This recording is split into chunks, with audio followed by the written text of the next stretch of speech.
Should finish Yosuke's story today. I don't know how far or how long it's gonna be, but hold on. But should. Hey.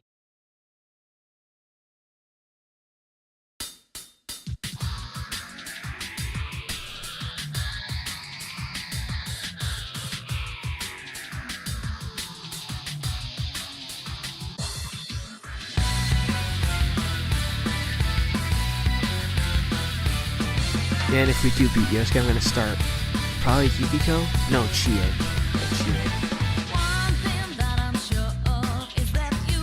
I mean, it makes sense. Go from one rushdown character to the other rushdown character.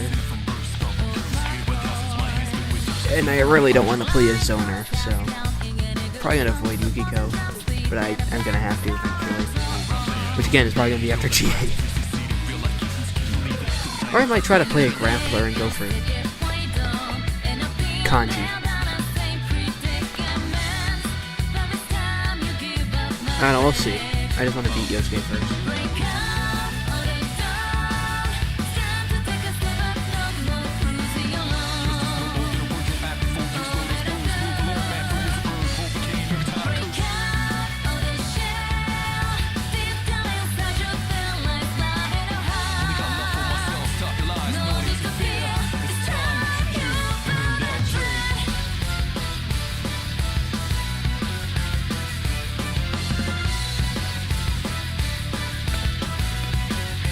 Also, I've been playing Yosuke quite a bit off camera, and I'm definitely starting to get a feel for him.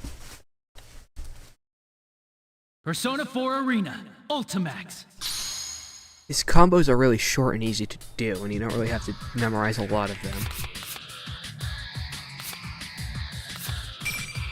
You can really just know his like down B, down Y, his down A and X, his quarter circle forward plus X. And that's really it. Other than that, you just need to grab and sweep, and then you're pretty much set with Yosuke.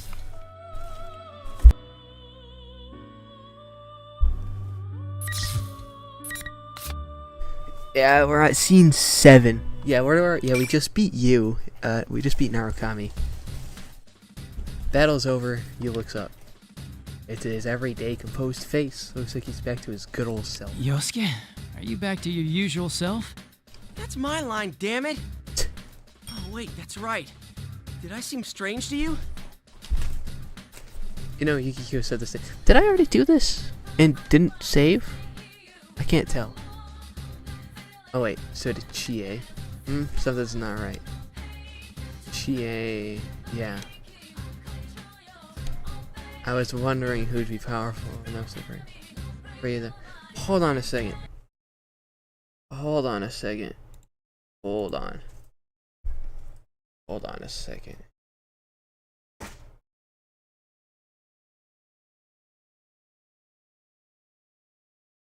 Where was I?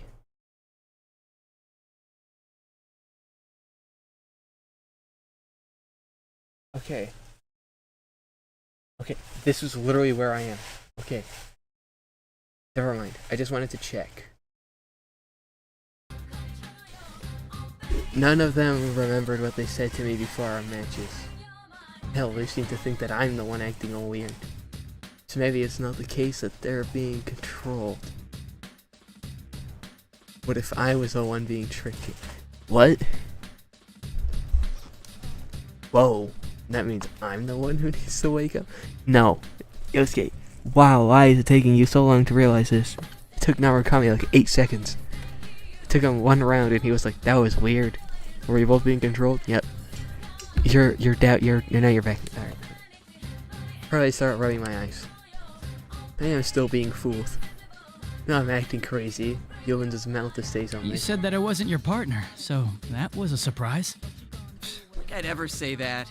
Yeah. Oh, good. He's relieved.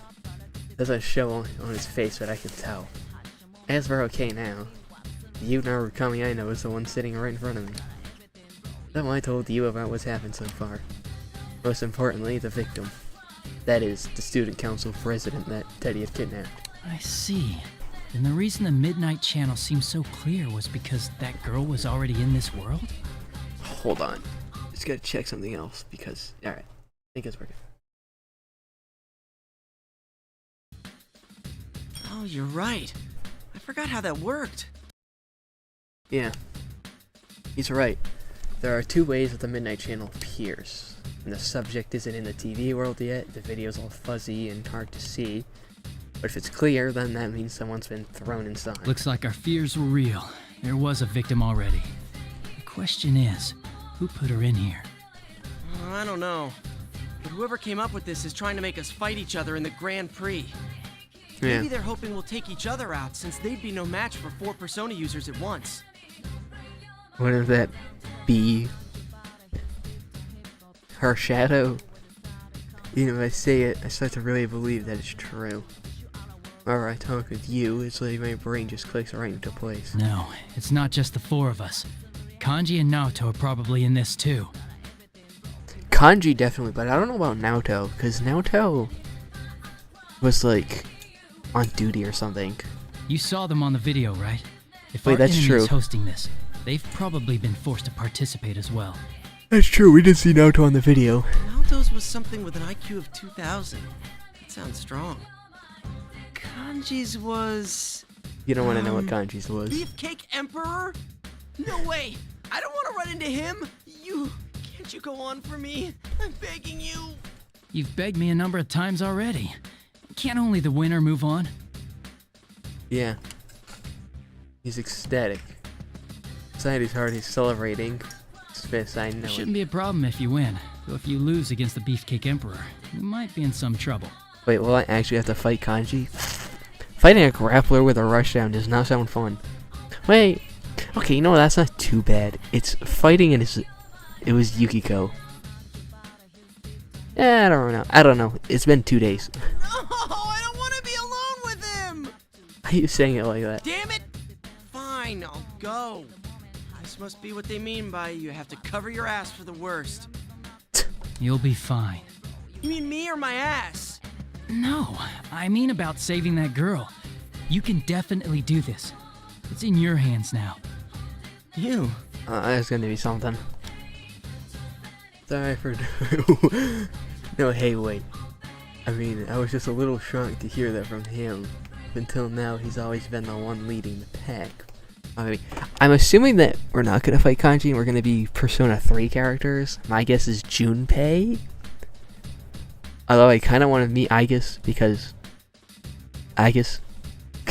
But we already fought over with Narukami, so I doubt we're gonna see her again. No, he was the one telling me that that he was relying on me. Yeah. He's trusting me. No, he's still my friend. Yeah. Just leave the rest to me, big bro. I don't think I'm comfortable having you call me that.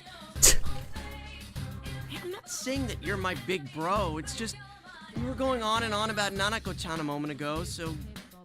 Oh, yeah, that wasn't you. Yeah, literally the first thing he did was scream Nanako at Yosuke. I forgot about that. But, hold on. I was gonna say something I completely forgot. Whatever. I got my embarrassment by telling a joke, but it didn't seem to help. Ugh, I'm even more embarrassed. Anyway, leave this to me. I'll be going now. Oh yeah, Yosuke seems to be the more... the comedy route. The funny one. That's what I'm getting from this so far, but I don't know, I haven't played the other 4, 12, however many there are. I haven't finished U's yet, so... Try to leave on a high note by acting in high spirits, so I wave to you and dash out of the music room.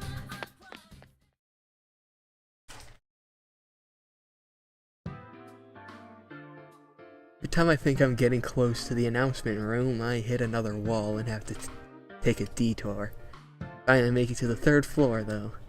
And there's another wall right next to the door. The classroom. More or less an invitation to go inside, right? And to judge from my past experiences, I'm in for another battle. Who's my next opponent? The Emperor... Naoto. Not the bunch of dots. No use dreading it.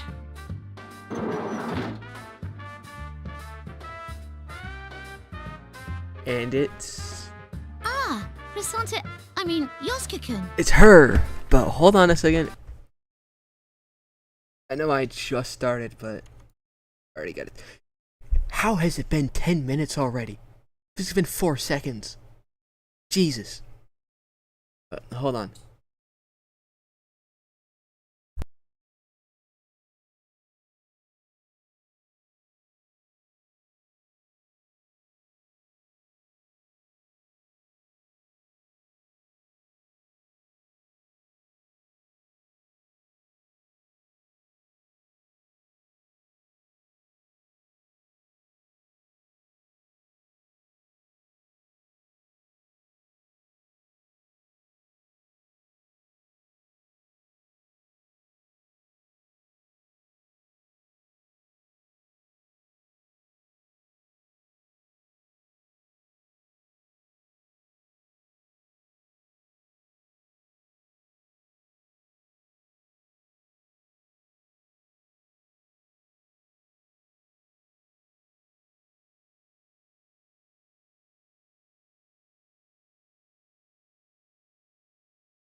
Alright, back.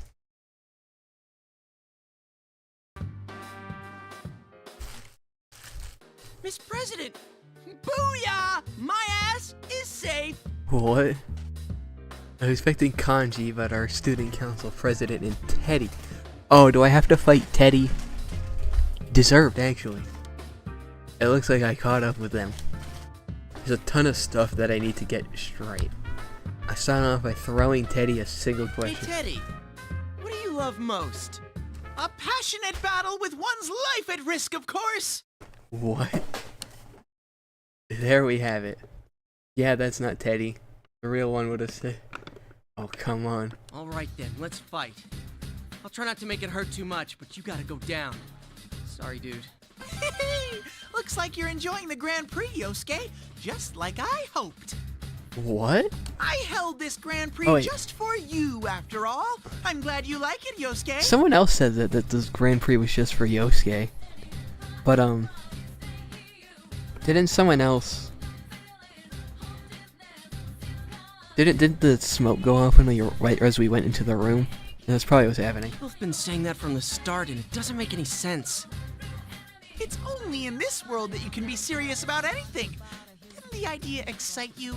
Wasn't this the first thing you thought when the Midnight Channel came on? Another problem that'll help me change. No. That wasn't... I can't let that get to me. Teddy's being controlled. Those are the words of whoever's making us fight. As he continues speaking, it's like he's reading my mind. There is no enemy. You know that, don't you? That case is over and done with. The days where you could be special are all gone. You lost everything, and you've gone back to your boring, mediocre self again. Yeah, that's not Teddy. Since you were having a hard time accepting that, I whipped up this Grand Prix. I'm on your side, Yosuke. That's why I'm hosting this for you. There is no enemy? What Teddy said goes along with something else. You said it, Yukiko said it. This Grand Prix was for me. Don't tell me this whole thing is to fill my wishes. And I know that Teddy and Arise's personas are special and that they can connect to people's minds and stuff. Oh yeah, that's right, Teddy's did do that. And Arise can do a lot of other stuff too. Is it possible for her to make people hear things that nobody's saying when they're talking? And did you use that power to set up this Grand Prix? In my heart, did I really want this to happen? That's not true. You were so cool, Yosuke. You were stronger than Chie-chan, or Yuki-chan, or even Sensei. You're almost the champion. Don't worry, I'll let you win this one. You're lying! What's wrong? Both of you are acting weird. Oh, she's seeing the illusions of both of us. I was just kind of thinking about that. Like, what does Lavris see when one of us is deluded? She sees the delusions of both. So she's hearing Teddy say whatever Teddy's on about right now and going on like that. And then Yosuke, she's hearing whatever Yosuke is saying to Teddy. But not what Yosuke is actually saying to Teddy. So kind of to her, it's like they're saying two random things that don't actually make sense. That's gotta be complicated. I'd forgotten about her for a minute there. Hey, yeah, what about her? She has nothing to do with this. I've never met her up until now. I prepared that girl as a heroine for you. Let's face it, there's no way you'd get fired up enough to win if there wasn't a pretty girl waiting at the end. Prepared? Yosuke-kun? What the hell does he mean, prepare? As a normal person. No way. Oh, come on. You didn't get her caught up in this so that come on. Hey.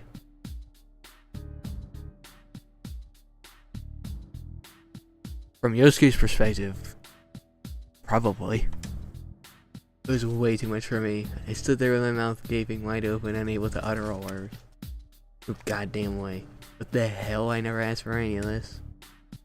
Did I want any of this to happen? That preview on the Midnight Channel was pretty good, huh? It's no surprise since you came up with it. My body suddenly froze. That's right. I felt it when I saw that ad on TV, didn't I? Wait, what? That it was beginning. That something I've been waiting for, something that would change me, has come again. You did kind of say... Yeah, he did say something like that in his monologue. It was like... I think... No, it wasn't. No, that's not true! Try to clear that thought out of my head by shouting, but suspicion has snuck its way into my mind. I know that it's stuck for good. Do I really hate this crazy situation? I honestly say that I'm not enjoying it? No, that's not it. Shut up! You're being controlled! I'll help you come to your senses. Oh, we're just jumping... Oh, yes. We're just jumping straight into a fight from here? Fair enough. Ooh. I should have done a warm-up round. I'm just gonna say that every part, am I? Yeah, I'm just gonna do quarter circle forward plus X immediately. Whatever.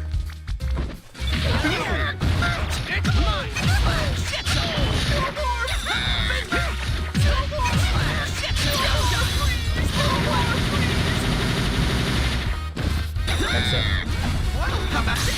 And then do that. Grab him. That's furious. That's not a... Grab him! You know, screw it, don't grab him.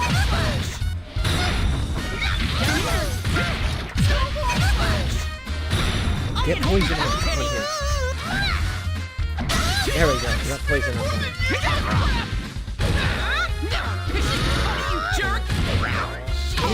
One. There we go. Jesus.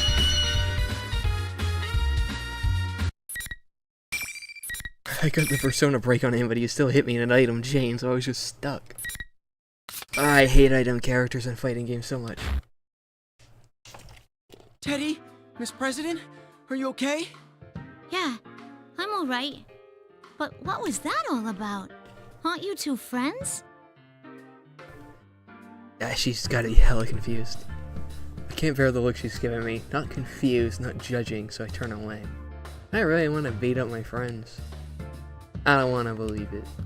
First, I need to ask Teddy here what his real intentions are. Wonder I may have secretly wanted, that's no reason to push it. Yeah. Did Teddy really do that? I bite my lip and wake Teddy up. Ow! That was so mean, Yosuke. Sorry, Teddy. Let's go back. This Grand Prix's over. Huh? It's over? It ended while everyone was making fun of me? Making fun of you? What? You were the host. You had on these weird clothes. Yeah, I figured. That wasn't the real me. Yosuke, even you thought that was me? We sleep in the same futon every What? night, yet you couldn't tell a beast like that apart from me. Teddy, what are you trying to say? We don't sleep in the same futon. Wait. Does that mean it's someone else doing this? I wasn't too sure of him either when I first came across him. I mean, what are the odds there'd be two with someone that crazy looking? Smart. I keep telling you, can't you tell just by looking at me? I'm much more adorable than that jerk. Check out the fur. I don't want to break it to him, but I honestly can't tell the difference. Well, at least the general has, you know, general outfit thing going on. Wait, back up, huh? The Teddy on the monitor is a fake? Calm Teddy down and get him to explain things to me. Seems that the general is some kind of copy of him and the TV world was already like this when he got here. What the hell? There is no enemy, my ass. Oh, yes there is. Oh, I love Yosuke's internal monologues. Anyway, the reason he's with Miss President is because he captured her, is because yeah, is a bad guy and chasing after him. When she caught up with him, Teddy had begun thinking of himself as and going with her, yeah, yeah. Way to confuse I've been me. doing my best to get myself unframed. You should have seen what a manly knight I was when I defeated Kanji along the way. You defeated Kanji? So Kanji's out of the bracket? Phew. I mean, if you're not the host here, then who set this up for me? So yeah, we fought with him. Yeah, wait. Wait, we fought 3 Persona 4 characters with Narukami. And now we fought 4 Persona 4 characters with Yosuke. Are there any P3? You're saying this Grand Prix is for you? I mean, unless you count well, you don't really fight Labris, so she's not really Persona 3 character. About that, Try to figure out some way to explain, but some familiar feeling, like a ringing in my ears, knocks the thoughts away. I mean, not in my ears, it's in my head, but it's not a sound. It's weak at first, but I know it's getting stronger. It's Yosuke-senpai, is Teddy with you too? It's Rise. Oh yeah, she sounds more annoyed than, you know, desperate. Like she was with Narukami. Rise! You can hear Rise, but not over the school's PA system. For her to be talking directly into my head like this, she has to be using her persona. And maybe it's just me, but she sounds like she's been crying recently, or is about to start soon. I'm so glad. Ever since this weird fake Teddy kidnapped me, I've been all alone. The others are fighting each other too. Never mind. Well, not as much. Not as blatant as it was with Narukami, which, you know, makes sense, because of love interest. Oh, I'm here too! And so is Miss President! Miss President? Oh, you're right. I do sense one more presence there. Oh yeah, but you can't really see her. Who are you guys talking to? Can Rise get in your head? You don't have a persona, so probably not. Sorry, I'll explain in a sec. Hey, Rise, are you okay? The one who's been talking over the PA isn't really you, right? Of course not. I'm not that big of a ditz. I'm in the announcement room now. General Teddy was watching me, but he left, so I'm using this chance to contact you guys. Hey, don't do anything reckless, okay? Smart. But I can't just sit here and do nothing. Not while you're all being forced to fight. She sounds all ready for action now, but considering how desperate her voice sounded at the beginning, I know she's just trying to act tough. Is she gonna get a second awakening that's gonna explain her being able to actually fight? She must have been scared all by herself. Oh, duh. Duh. Because she didn't know there's ever gonna be anyone else coming to help her. I'll really recap what I know for This her. Grand Prix might be related to me. Actually, it might all be my fault. Huh? Really? What? What the? No, it's no one's fault. This is Labrys's shadow in her school. Yeah, the Corrida. I still want to know why the Corrida group programmed Labrys into thinking she was the school president, but then again, I could ask them why they programmed her with a Boston accent. So, who cares? Whatever. I don't know really who or what that fake Teddy is. Maybe there's something It's doing creeper this for shadowing me. off the Corrida A group, lot of things start to make sense. but it would fit. Teddy isn't the one managing this tournament, then that makes all of the stuff he said before the fight a lie. But lie or not, it did make sense. I mean, even if Teddy isn't the bad guy here, this Grand Prix is being held for my benefit, and that's pretty much settled. I think I have a good idea of who the poor sucker is. Do you think maybe that fake Teddy didn't leave the room, but actually just disappeared? Huh? Give me a second. I'll search for him. HC's transmission stops for a second. My guess is right, then there's a big chance he's already gone. Come on, let it not be there anymore. Risei came back on the Shadow! That fake Teddy's actually a big shadow! He hasn't disappeared? Wow, the size of this one! I think it might be the shadow of someone who entered the TV. Okay. Yeah. Yeah, I mean, yeah, we already got this with Narukami's story, so that kind of makes sense. But why is it mimicking Teddy? That's what I can't. What's up? The person next to you, Senpai. Is that Miss President? Something strange about the reading I'm getting off of her. Is it the same as someone in another, or maybe it's another realm? Another robot, perhaps? Actually, you don't know anything about the robots, so yeah. Oh, is it because she's not a Persona user? No, that's not it. I don't know how to describe it. Maybe it has to do with the illusions. And she's like getting distorted from it. Sorry, something's coming. I gotta cut off this chat now. That's fine, just don't do anything reckless. I'll try to get to the announcement room as fast as I can. I'll be waiting for you. The enemy's still around, it's not a good idea if he finds out that Risei can use her persona to contact us. Make sure Risei is actually disconnected before I turn back to Teddy. Wait here. Look after Miss President for me. Gotcha! I'm always up for spending time with a pretty girl like her. Maybe that's not smart to leave Teddy with her. He's such a spaz. This is not the time. Yeah. This bad guy out there trying to destroy our friendships. Maybe he can be so easygoing about this because he truly believes that nothing could drive wedge between us. Jeez, what am I thinking? Whether that's true or not, he did take down Kanji. Can't trust him to look after Miss President. Anyway, now that Risei's checked, there's one thing that I'm certain of. The true identity of General Teddy. I'm sure he's my shadow now. What? Setting up this Grand Prix just for... No? Yosuke, you have a persona. You can't have a shadow. You already integrated your shadow into your ego, so you can't have a persona. I mean, you can't have a your persona... Whatever, you get it. No, I just come back and maybe I've lost my resolve or something. You still have Jiraiya! I was hoping that he would just disappear once I'd figure out what was happening. But I guess things aren't going to be that easy. Jeez, the thought of Teddy being in the culprit was pretty hard to swallow, but this is even worse. I mean, this is completely my fault. Looks like I'm just gonna have to pay my shadow another visit. But just as I make up my mind and try to leave the classroom, Miss President blocks my path. Wait, what's going on? I demand an explanation. Oh yeah, that's right. There's no time for that. Sorry, but you can ask Teddy about it. I heard you say just a moment ago that this Grand Prix is for you.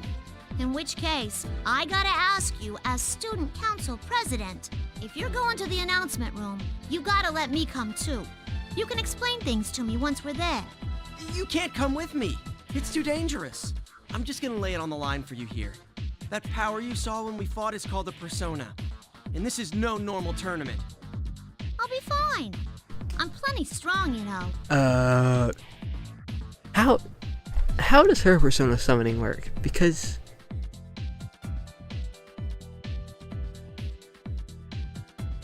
wait, no, she just has the pad. Never mind. We already established that. But you can't use a persona. And this isn't a normal school either.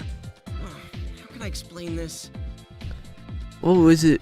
The plume of dusk. Yeah, she probably has one of those too. I'm the one that said I'm going to the announcement room first. Don't be a copycat. Huh? Fair enough. That's not your problem, miss. I'm all ready to give her a verbal smackdown with a look on her face that's so serious that I have to pause. Eventually begins to speak with embarrassment. What she said over the PA bothered me. All that about how I get in the way. As student council president, I gotta have a talk with her about this. Does she mean the PA we heard when I first met her? You aren't worth anyone's effort. Oh yeah, that's right. You just get in the way and cause trouble for the people around you. Yes, that's basically her shadow.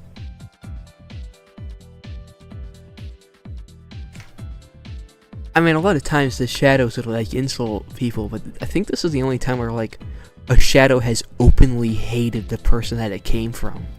Like to this point. To this level. Don't let it get to you. It was just a stunt to make the Grand Prix exciting. Wait, huh? If this Grand Prix is all for me and she just got caught up in it, what's the point in belittling her like Of that? course it bothers me. I like this school. You went for Slay, like, dude, she's like a different person from the confident girl I met before. Ugh, fine, I guess it can't be helped. I am to blame for all this happening to her, but I can't just admit it like that. So smile jokingly and hold out my hand. Then how about going on a date with me? A romantic getaway in the announcement room. Yosuke! Oh my god, you don't know how to talk to people, Yosuke. Oh my god, Yosuke. He's like having repressed trauma. I ain't gonna do this. Yosuke-kun? Alright, you're on. Never mind! Guess she's fine with it. Whoa, even if she's going along with a joke, and she said yes, awesome. Wait! What about me? I want to go on a date too. You can't leave me out. Teddy, you can't leave this room. Oh, sorry, you lost, so you can't leave. Don't worry though, we'll be back soon. No! The date slipped through my claws. Teddy, you're literally a stuffed animal. Miss President, Yosuke is a nice, dependable guy. I can't listen to you. Thanks for looking after me this far. I'm glad to find out you're not the culprit. See ya. Be a good bear, okay? I don't know how that worked, but Yosuke pulled it off somehow. President and I leave the classroom together. Teddy desperately tries to follow, but the invisible wall stops him cold. He keeps charging at the wall, but every time he does, he just bounces off like a tennis ball being tossed against a glass window. When he finally gives up, he waves his stuffy little arms to cheer us on. Yosuke, you better not lose. You gotta protect Miss President. Teddy, Don't try anything funny with her. shut up, I'm not you. And Teddy, well, that's just how he is. Man, I kind of want to smack him, but I'm smiling all this. No! Kick him out the window! No one likes Teddy. The walls block the way as usual. Starting to feel really anxious. When I let it show, I know that I would make Miss President here worry. Alright. We're making progress slowly but surely. I have to keep trusting that we'll get there. I really like this school. You keep saying that over and over again. It's like, are you new to this school and you just like it because you're... Yeah, that was unexpected. Well, I'm not surprised, since you ran for student council president. Good job winning that, by the way. Oh yeah, what's your name? Uh-oh, don't say that, Yosuke. My name? I mean, I can't call you Miss President forever, right? I guess your name was on the posters around school during elections, but I tend to ignore those. No offense. She clams up, so I try to get her to open up a little more. Just says next takes me by surprise. My name? I don't know. Yeah. Huh? I can't remember it at all. I've been Okay, good. trying all this time, but I can't even remember what I was doing before now. Don't think too hard about it. Don't think too hard about it. Same goes for my name. I completely forgot that I must have a real name too, until you asked me about it. That ain't normal, is it? I wonder why that's happening to me. Damn.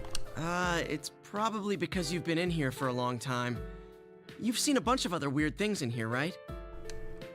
Well, now that I think about it, the victims who were dropped into this world had scrambled memories with bits and chunks missing. So it's definitely possible that she can't remember her name. Oh. You mean like those persona and shadow things? What are those? She seems really upset about this. I believe that's only putting more pressure on her.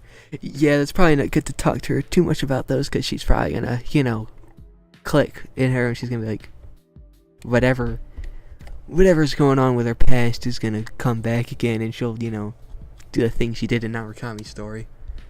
She's seen a lot. Maybe an explanation would help her calm down a little.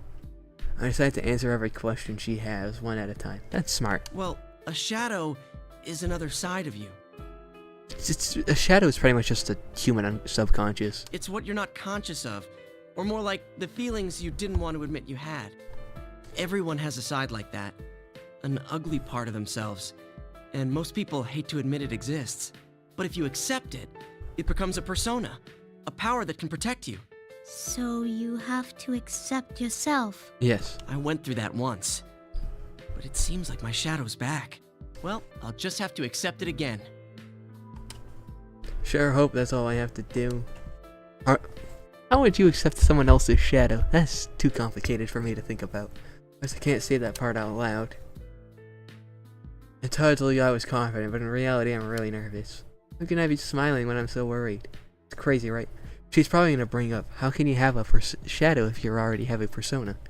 Look at her to try to gauge how she's feeling. It sounds rough. You think since I can't remember anything, the same's happening to me? Maybe. Don't worry, I'm sure you're just in a little bit of shock right now.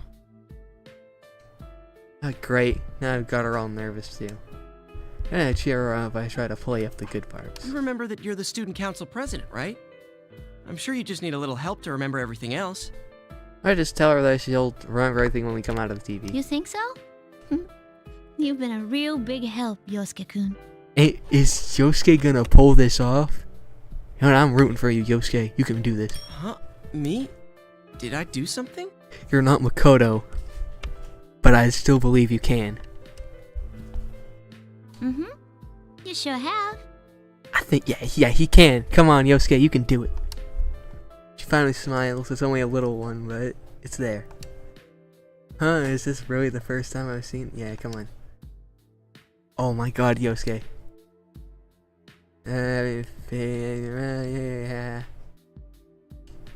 Crap, now I'm literally running away. What are you doing? Just go to the announcement room. Place a bookmark. Scene 10. Fair enough. Finally, and I do mean finally, we stand in front of the announcement room. Miss President and I exchange a glance. Then I summon all my courage and throw the door open.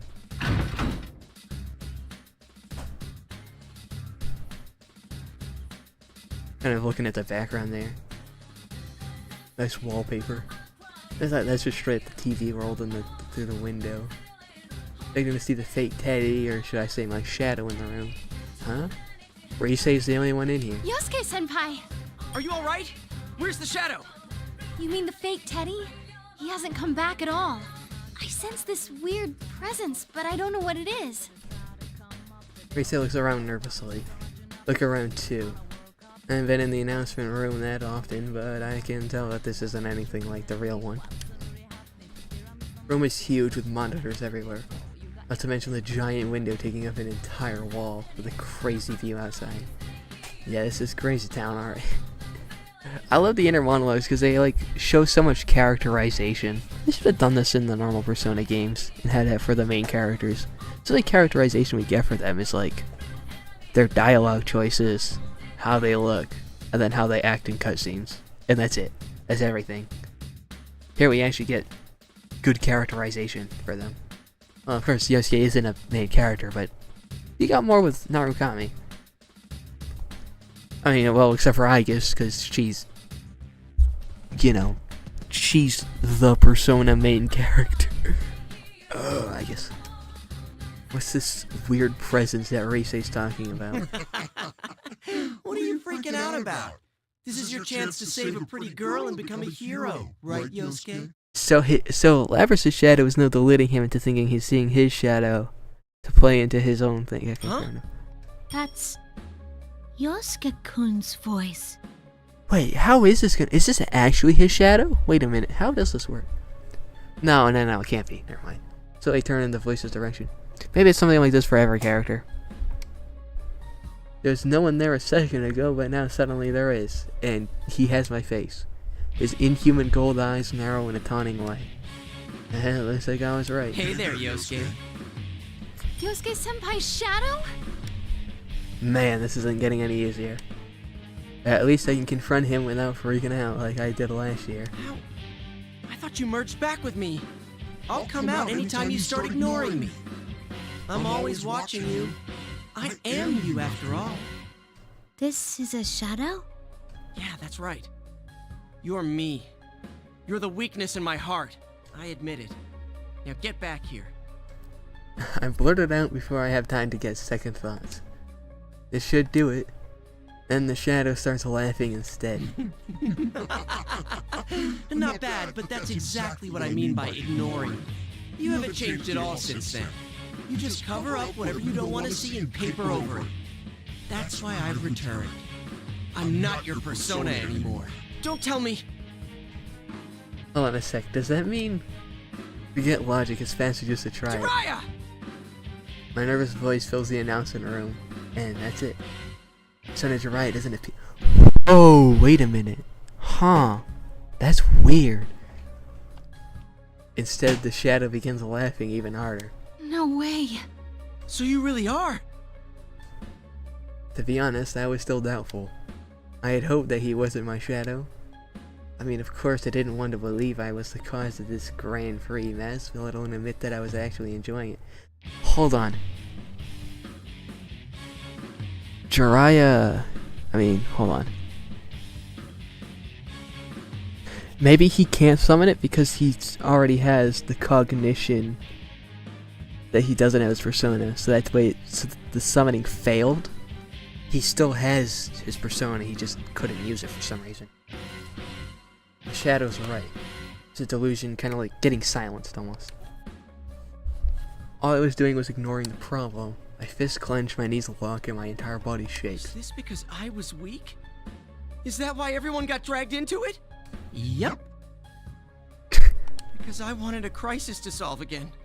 Because the case ended and I was bored? You got it. I'm sure you understand without me having to tell you. I couldn't save Saki-senpai. I didn't want to ever lose someone again, but I still wished for this. I was proud that Inaba was peaceful, and I thought that I could just finally be proud of putting Saki-senpai's death behind me. And yet, was I really faking all that? In the end, am I just a loser who puts his own boredom over the death of a loved one? Senpai. I could hear the quivering in Reisei's voice. No. This isn't true. Don't look at me. This isn't me. It was all your desire. Yosuke, don't say it. Yosuke. Trust me, I know. I am you after all. I could feel myself ready to fall to my knees. I can't use my persona anymore. Thought I had changed. But now I've literally lost everything. I have to accept it. My mind knew what to do, but my heart still raged against it. Before I knew what I was saying, the words were flying from my mouth. You're not. No! Senpai, look at me! Lift my eyes to look at Reisei. There she was, and this president standing next to her. It's tough seeing the looks on their faces. I look away quickly, but Rise second. No matter what weaknesses you might have, we'll never stop liking you. That sounds weird. So please, don't deny who you are. Why'd you have to get in the way? Here, I finally got in touch with the others. Listen to them.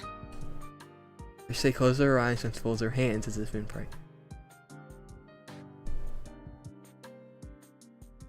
So this is... She's gonna social link. She's gonna dump all the social links onto Yosuke. Like his social links. He's a fool, bro. Oh, wait, he's not the fool, bro. How does he get social links, bro? How does that work? He's a magician. Wait, is the number 1 kind of like the number 0, just more complicated? Oh. I guess the same could be said about 3, 5, and 10.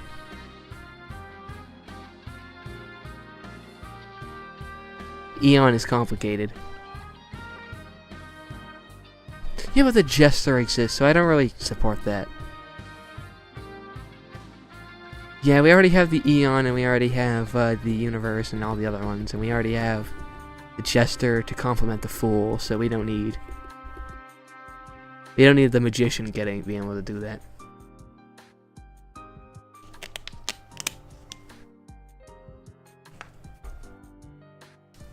See the elegant shape of her persona appear behind her. That instant, voices pour into my head. Moron, what are you saying? Who do you think we are? I always wondered how this works. It seems to be different in every game, but it only made sense in 3. Oh. No, it made sense in 3 and 5. It didn't make sense in 4. Like, is this actually the thoughts of the people? Or is this just... like... I don't know. Their subconscious? Can't tell.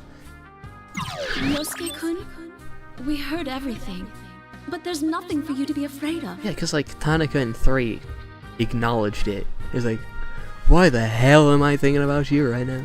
That was like one of my favorite moments from that game. I'm getting sidetracked. I don't really get what's going on, but if it's gonna keep showing up, you just gotta beat the crap out of it every time. We're all with you, Yosuke.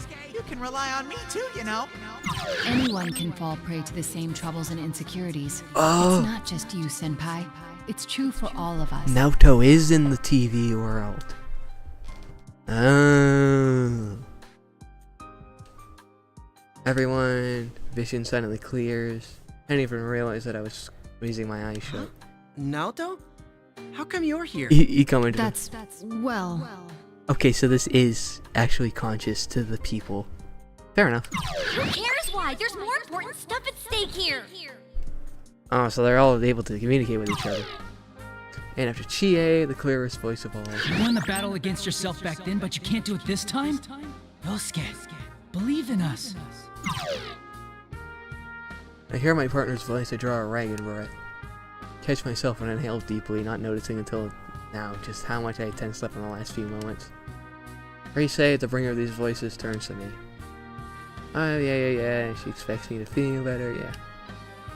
If she doesn't be scared right now, if she cares enough to smile, yeah.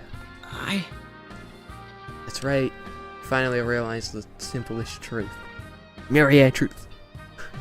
Bro's gonna get myriad truths about a 3-hit KO. His own shadow. It's different between the person I last year and the person I am now. Now I have, accept me even when I doubt myself. How could I not believe in myself? Could I be too weak to stand up? They're all believing in me. I'm not alone, not anymore. I'm such an idiot, aren't I? A grade A moron. Raise my head and look straight at my shadow. Any trace of the fear I had is completely gone. I thought I overcame my weakness and I was done with it for good. Dude, how naive was that, right? What? I'm weak. I'll probably always be weak. But that doesn't mean I need to run away. I'll keep fighting my weakness. And I'll do it as many times as it takes, even if that never stops. Heart is calm. I was conflicted just a moment ago, but now everything has been made clear. They believe in me. Knowing that, I feel their faith in me pushing me forward. It kind of makes sense. It's like The shadow's like a check. Like, hey, you are still accepting yourself, right? Kind of thing. You lose it every so often. Once you lose your way, then you regain it. It kind of makes sense. Re-strengthen your resolve. Feel the power. Yeah. Force filling my spirit causes me to shout out. Come, Persona! Wait a minute. He's gonna have... This is hella complicated. Because he just got Jiraiya, but we didn't see his shadow return to him. Oh, are we gonna have to fight his shadow? We're having to fight his shadow.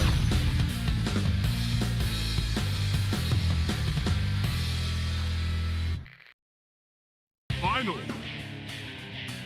Fight. Go, Jiraiya! Come on, slash! How about this? Come on, get up. Yeah, there we go, I got it. Come on, let me go. Just getting started. Stay up.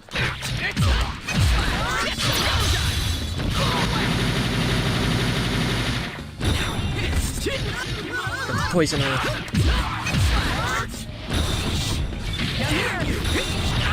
I just need to get the auto combo off again. KO.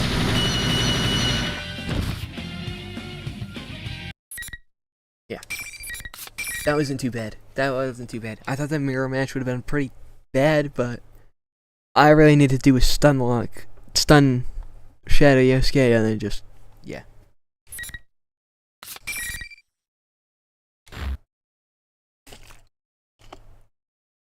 You did it, Senpai! That was awesome! That Rise is, yeah, watch over me. But there's something bugging me. Something that could be really bad for me. About my conversation with my shadow. Did you? I hijacked the school PA system. Oh, come on. I knew it. Everyone had been bagging me up because they'd been hearing everything I'd said leading up to it. Only you saw my shadow last time. And now everyone got to listen in? Ah, so lame. That's not true. You were really cool, Senpai. At least his shadow wasn't that bad. His shadow was not that bad. Thanks. His shadow could have been so much worse. Him and Chie don't have it too bad. Everyone else, especially Rise. I think Rise is the one who's either Rise or Kanji are the one that screwed the most. Naoto's isn't too bad. Naoto's is just weird, but it's not too bad. Yukiko's isn't horrible, but it likes to just say things that aren't great. But yeah, Rise and Kanji though, that's another story. Ugh, Miss Preston looks like she's having trouble finding words for this. Damn, she's horrified by me. Can't blame her, she was left out of the picture. Not when Alex fighting after Hurricane Light. I need to do something about my shadow. But when I turn around, my shadow isn't there. Huh? Where did he go? If he disappears, won't my persona... Wait. Something's not right. I used my persona, yeah, he used the persona during the fight with my shadow. My persona's my shadow, so my shadow left me, how could I have used my persona? As I'm struggling with that, Rise speaks up. Something's not right. Her voice is stiff. Did she just think of the same conundrum that I did? No, that's not all. There's an eerie presence all around. Even I can feel it. It must be hitting Rise like a jolt of electricity. Can't let my guard down yet. Yeah. Rise, Miss President, stay close to... Right at that moment, the lights go out and darkness covers the room. What the hell? I can't believe you've made it this far. They Shadow repeatedly Labyrinth. suffered the pain of fighting their friends, but they still didn't lose heart. Well, it's Teddy, whatever. Lights come back on. When they do, the fake Teddy is standing there. Why is it looking like that now? Wait, was it the one talking in that weird voice? Fake Teddy ignores me and looks at Miss President. No one can understand you after all. What a shame. Who are you? Then you weren't my shadow? I want to make people fight. I especially want friends to fight against each other. Then maybe they'll understand how I feel. That was your wish, wasn't it? Yeah, Labrys's shadow. I don't know if hating Labrys is the right term, way of saying it, or just like openly like evil. Well, not evil. Angry. There's a word I'm looking for, but I don't know what word it is. This aggressive. This. You get it. What are you saying? What does it mean? This was my wish. Wishing that much harm onto others. And now what's that voice? Wait a minute. It's not talking to me. Then you mean... Senpai, get back! The shadow's reacting to Miss President! It was really her shadow! What? I can feel my brain cracking open like I dropped a watermelon. That's Miss President's shadow? I just said it was my shadow. But now that I think about it, this General Teddy has always been hostile to her ever since we met outside the school. That explains Arasai's voice on the PA system too. Well, duh. If a normal person's in here long enough, of course her shadow is gonna split away from her. I should have known that. After all, that's exactly what kept happening last year. This president just looked so healthy that it never occurred to me. This is just as if to mock my astonishment, the shadow keeps talking in General Teddy's shape. I did exactly what you wished. So, how did that work out for you? They still couldn't understand you. No one can really understand how we feel, can they? Labrys, you just saw Teddy, Yosuke accept his shadow. You just need to do it for you again. Come on. How much longer are you gonna keep deceiving yourself? Didn't you hear them say you shouldn't ignore who you are? How's Naoto here? That's what I want to know. And second off, how's Kanji here? And third off, is this being broadcast over the PA system so everyone else can still see it? I'll show you your reality. Are they gonna play that cutscene? That sound, the enemy finally shows its real form. Yeah, they're playing this cutscene again. Seems like they're gonna play two cutscenes. The commercial, and then this one, every time. Which I'm fine with. I wonder if this is also gonna end with a, to be continued.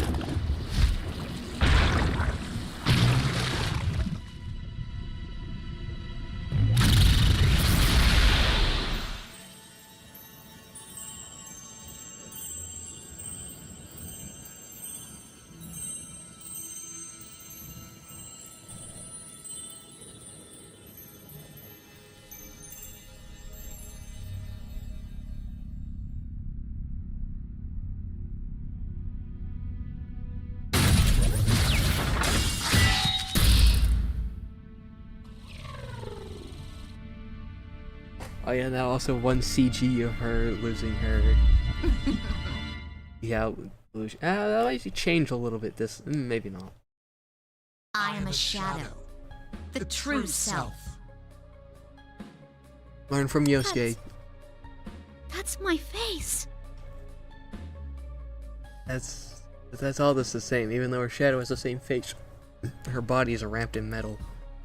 This president screams now what appear to be something from a sci-fi flick. Well, you must remember now. So Yosuke didn't fight into the P3 characters. No, Huh. I'm not like that. No, Miss President, calm down. A shadow doesn't just take on your appearance. You look like a twisted version of you to agitate you even more. No. I'm trying to calming her down, but my words aren't reaching her. She just keeps shaking her head in denial. What's going on here? Shadows are things that exemplify what their originals want to be. I've never heard of them transforming into other people.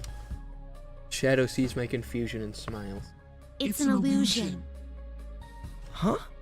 It's an illusion. Isn't that what you thought when you fought your friends?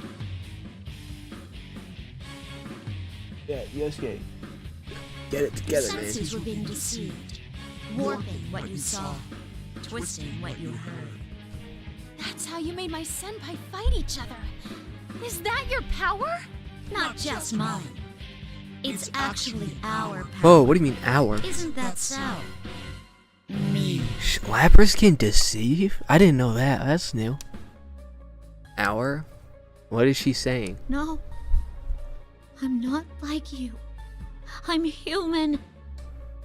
This president crunches down and says the words that are always bad. The shadow smile grows even more menacing and it snaps its fingers again. Yeah, never mind. They're still gonna keep the CG. It's something like a TV static, but yeah. From my eyes, the static doesn't cover my entire field of view, but slowly begins to focus around Miss President. When it clears, she's changed. Metallic limbs stretch from her uniform, being metallic like wings unfurl from her back. There's no doubt she's the same as the shadow standing in front of us. She cries out and tries to cover her ears. When she does, the sound of metal grinding against the metal accompanies her movements. Oh, that kind of makes sense, because she probably has like ball joints instead of whatever Igus had. So she's gonna be creaky. See myself reflected in the shiny metal of her fingertips. Robot? So that means Shadow isn't some fancy fantasy version. That's her true self. This president was the one trying to look like a human. No! I'm human! You still believe that about yourself? No human can do that. And you know it. Oh, she has her axe this time. She didn't have her axe last time, I don't think. Shadow points at me and I'm at a loss for words. I look around, but in the end, my eyes meet hers. We both fall silent. This feels like a to be continued thing. This feels like they feel a deep rift growing between us. No, don't get me wrong. I was just a little surprised. I'm human. Wait, I'm sorry. What's happening? Suddenly, there's an explosion so loud I think my eardrums are blown out. Smoke makes me cough and my eyes tear up. I manage to focus and see a hole in the wall. I can barely see through the smoke, but I can see the hallway on the other side. Eventually, the smoke clears and a shape steps through the hole. What the? I didn't sense anything until now. Is it Igus? Burn my dream. They pulled out this song. Hell yeah. Based. The most based thing Persona's done. And that's saying a lot. It was a girl. Blonde hair, blue eyes. There are metallic sounds as she walks. Yeah, how? Oh my god, I got no words. So this is where you were. Indeed. Another robot girl? It's another girl with a mechanical body, just like the Shadow and Miss President. I love how they love to just pull out Burn My Dread anytime I guess Elizabeth or any of the P3 characters. She looks at the trembling president and calls You out. must remember, that is the only way the future will open up to you. You must accept it, no matter how painful it may be. Yo, I guess you're gonna back her up with Yosuke? I feel like you're gonna. I mean, you and Makoto, you know, Lapras and Yosuke. Your true There's name not something for that. is 5th generation anti-shadow suppression weapon, Lapras. Lapras? Weapon? What? What is going on here? Ah! Why'd you have to be continue me? It's Igus. Oh, Naoto's here. And Mitsuru. Mitsuru. Akihiko, yeah, that makes sense. Oh my god. Igus. Okay, so that's a to be continued. That's a to be continued. Which one's canon? Which one's canon? I'm gonna do them all anyway, but...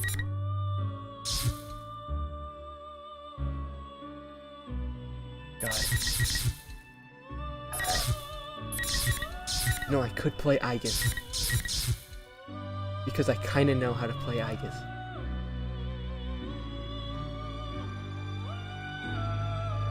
Ah, but I feel like I should do it. What I'm thinking of doing was to go from here down like that, and down like that. But I really don't want to. Wait, that kind of screws because no matter what, I'm playing Igus last.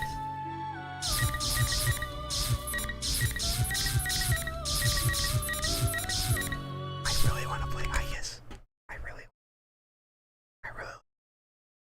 I really want to do Igus. But is I guess a good one to do first for the P3 cast? I don't know.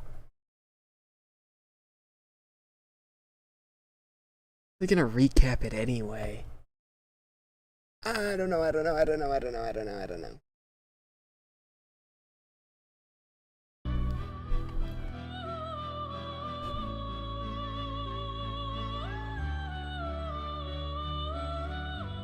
Bro, I'm doing Aegis.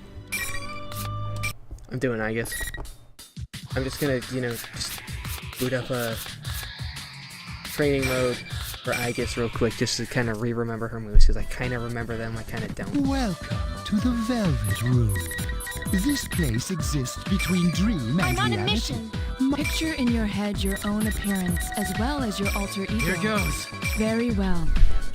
I kind of remember, but I kind of don't at the same time.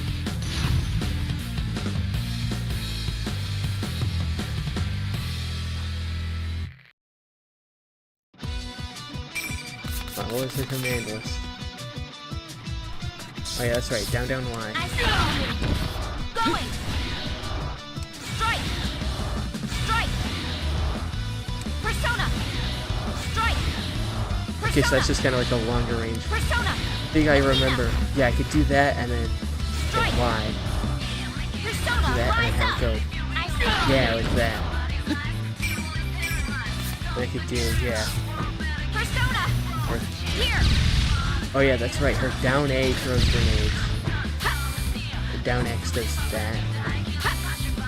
Down Y. My other self. Oh yeah, her, I can do her down B and then do it into a Y.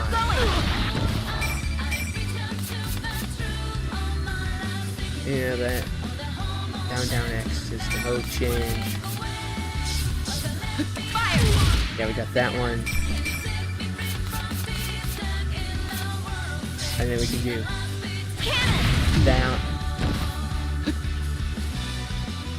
Kinda, I remember this a little bit.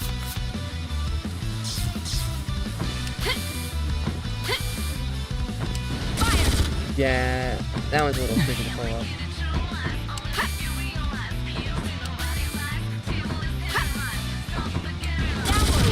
Yeah, I can kind of hit that, but not really. Alright, what was it? That, and that's... Yeah, now she's in Origin mode. So now we can do... that. Right? Yeah. Then we can do that. Y plus X. No? I don't know.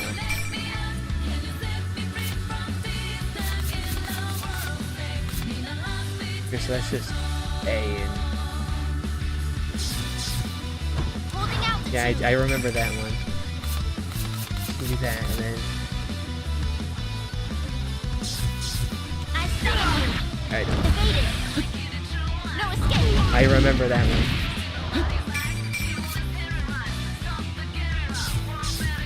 Fire missile. And then her, yeah, missile one too.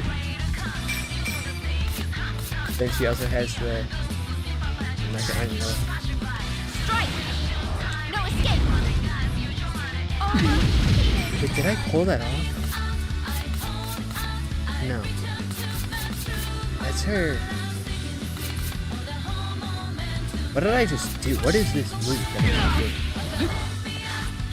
My other self.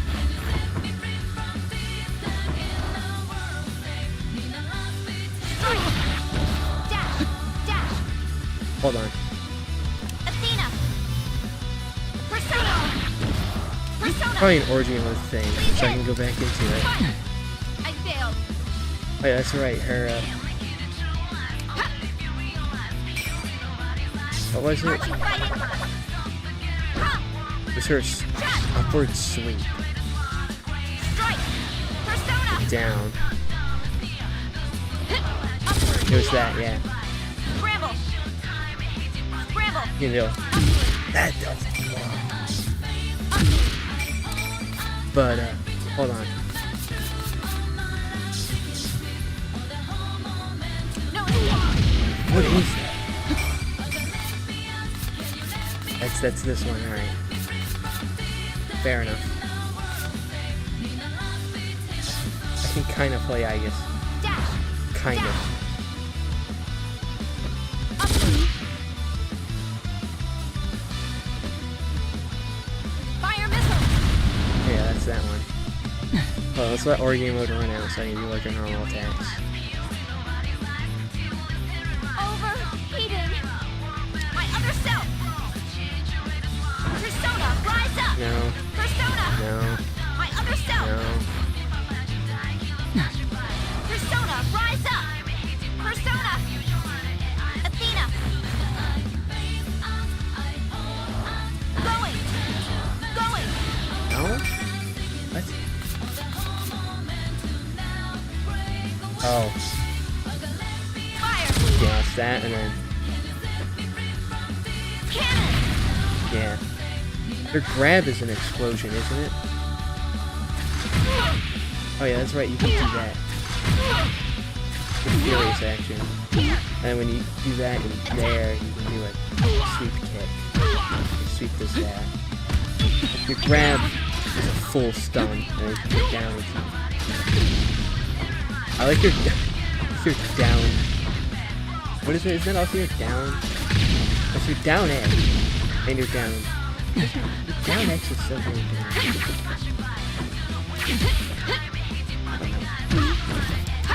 What's your auto combo?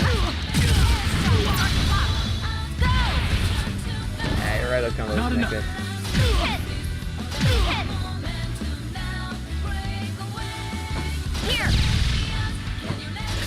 That's kind of broken because you can just kind of do that and keep pushing it back. I'm gonna try. I just gotta try, I guess. Let's just try. Let's just see. See so far. An alarm clock. Are you awake? Who's that? I'm sorry. I had turned off my consciousness to test the new equipment installed on me. Where are we? Yes, that's why we use the emergency channel. We've been asked to go into action. Who is that? Has something happened? Who sent the request? We'll brief you on the details in transit. Also, regulations say that the member with the lowest serial number is in command. Currently, that's you. I'm in command? Are you sure about this? After all, I'm... You're well suited for it, in my opinion. Understood. Is that a Dachi? What is happening? May 1st, 2012, 9:30. Oh, that's such an Icus inner monologue thing. And equipped with assault suits and tactical vests line the concrete ground. The urban camouflage and unmoving poses gives them the appearance of an orderly line of rocks. Wait, no, didn't you apply to be a third year? Why did you go back to the lab? Is that what's happening? I don't know, I'm lost. 30 minutes have passed since the special assault team took up their positions on the landing strip, surrounding the stopped passenger plane. Captain glares at the plane before he slowly turns around and looks at each.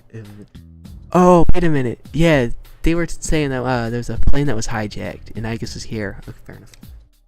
I realize one wears ski masks and a thick tactical visors to mask their identities, but he knows them nonetheless. Tell me about the situation and make it quick. We don't have much time. One of the team members steps forward. The touchscreen tablet in his right hand has a summary of the case on it. May 1st, 2012, around 900 hours, a wide-body passenger aircraft headed for Kagoshima sent out a 7500 squawk code during passenger boarding. Following the signal, the captain reported to the control tower that their aircraft had been hijacked. Since the uprising occurred during the passenger boarding, only half of the passengers, 168 exactly, had boarded. The 10 crew members, that brings a total of 178 hostages thought to be on board. Some passengers seated near the hatch had succeeded in escaping. The following points were gained from questioning them. Take care not to be seen by the hijackers. There are 3 hijackers, all of them are covering their faces with ski masks. All of them are armed with what seems to be pistols. From their voices and bills, they appear to be males. They all spoke fluent Japanese. Currently, the aircraft in question has moved to the front of the landing strip. The hijacker's insistence and is stopped there. The authorities have attempted negotiating with the hijackers by radio, but they have made no demands.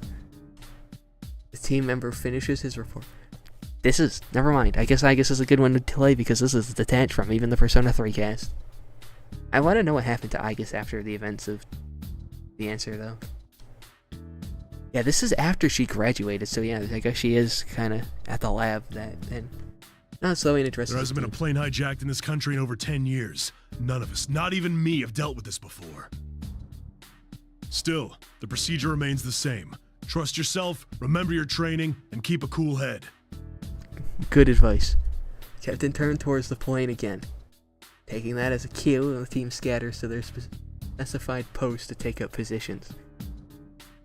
The only thing to do now is to see what happens. Also, this title is unfitting because I'm now playing as her, so that doesn't really make sense, does it? How would I beat her up if I'm playing as her? Actually, don't answer that because she kinda... Never mind.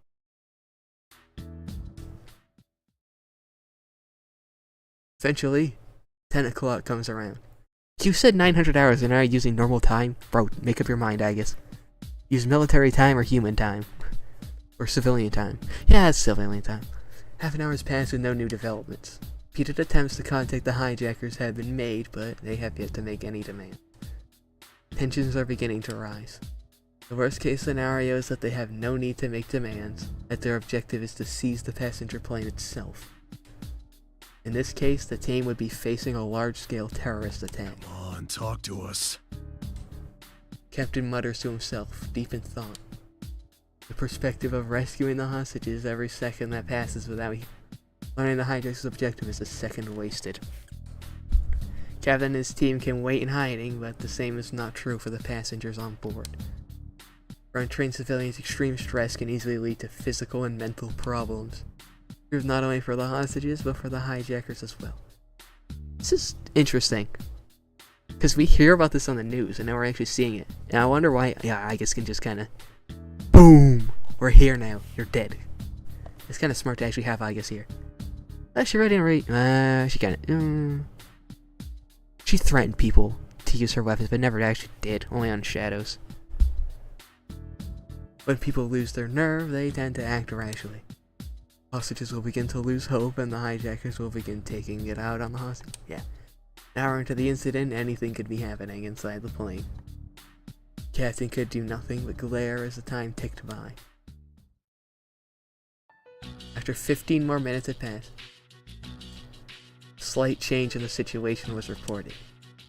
All emails and calls going through stations in the airport are being checked, as at the moment no messages are thought to have been sent from inside the plane. It appears that the hijackers had confiscated all cellular phones as per standard hijacking plans, but... Sir, there's a report from HQ. They picked up a transmission from one of the passenger's cell phones. It's a smartphone with GPS, so they can tell it's inside the plane. Huh. Confirm those details for me. Oh, they're using this song. I forgot what the song was called. This track. Yeah, it's a track, not a song. Two possibilities. The hijackers using the passenger's phone to contact associates outside, or passengers contacting someone in secret. Yeah, both of those are equally possible in this situation. The latter possibility is more likely. More and more devices have communication capabilities now, making it extremely difficult for hijackers to remove them entirely from play. And more hostages, the more involved and more courageous they become, and the more likely they are to take risks. Fortunately, more hostages involved means it's all the more dangerous to provoke the hijack. This is such a mood change. This is like the difference between Persona 4 being all, whoa, cool, and Persona 3 being all sad, depressing, scary, and realistic. Like, ain't no way Persona 4 would have a plane hijacking. Each individual hostage is worth less to them. The details of the transmission make it apparent that the situation is worse than the team had assumed. Cell phone's owner is a man in his 60s in first class, signed up for a certain service after being diagnosed with a heart illness. A remote EKG monitoring service that keeps track of the patient's heartbeat. A scheduled message was automatically sent from the patient's cell phone. The service provider promptly contacted the police, informing them that the man was in bad shape. Oh, that's what this is. Yeah, Persona. No, yeah. We're still in the Persona 3 mood. Gotta remember. Oh, it's someone's having a medical emergency inside the plane. Fair enough. A man's life is at stake if we don't wrap this up within the hour. Looks like we can't stall for time. Panic spreads. A proposal for negotiation based on this fact and a proposal to storm the plane are both considered. At this point, they're not making contact. You really only have one choice: to storm the plane, or really just try to get the hostages, passengers out of it.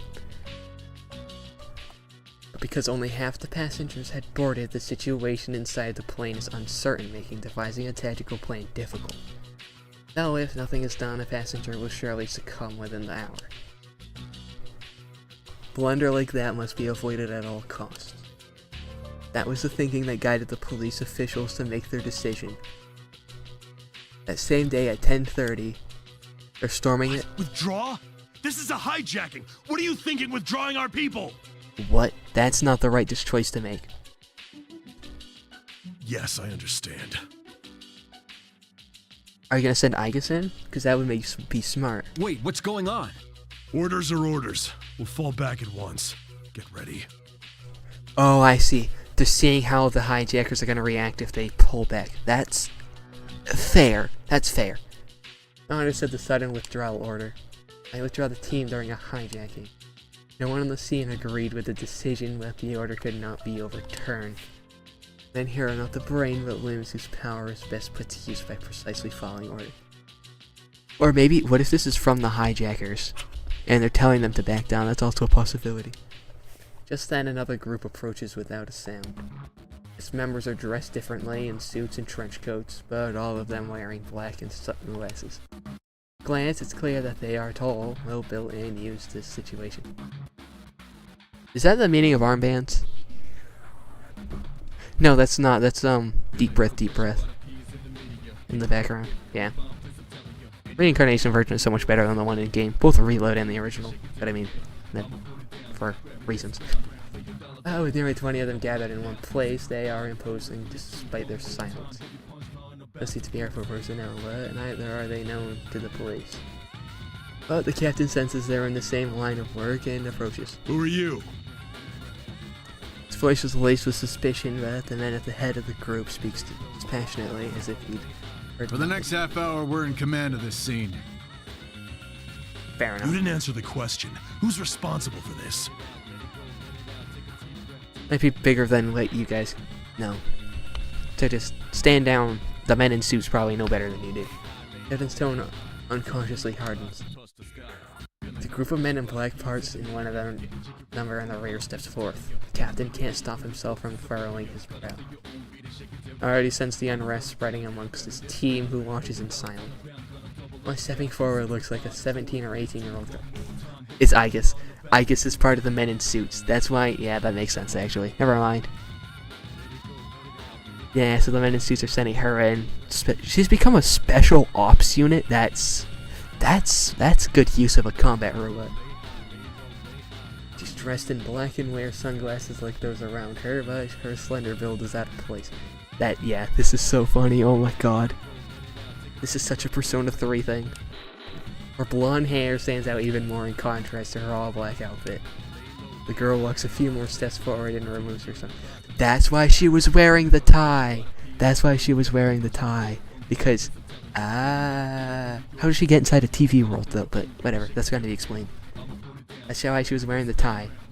She's now a special ops unit for the government. And that's also probably why she started talking like a robot again. Because she's working as a special ops unit for the government. Are we going to see her in the full suit and tie? Oh my god, we are. That is such a... I love that sprite of Igus. The captain had intended to appraise the look in her eyes, but only gasped in the face of a crystalline blue. He quickly regained himself and frowned. So you're the one in charge? Yes. Oh yeah, they don't know about the robot. Take off your Are fingertips. you shitting me? There is no time to waste quarreling.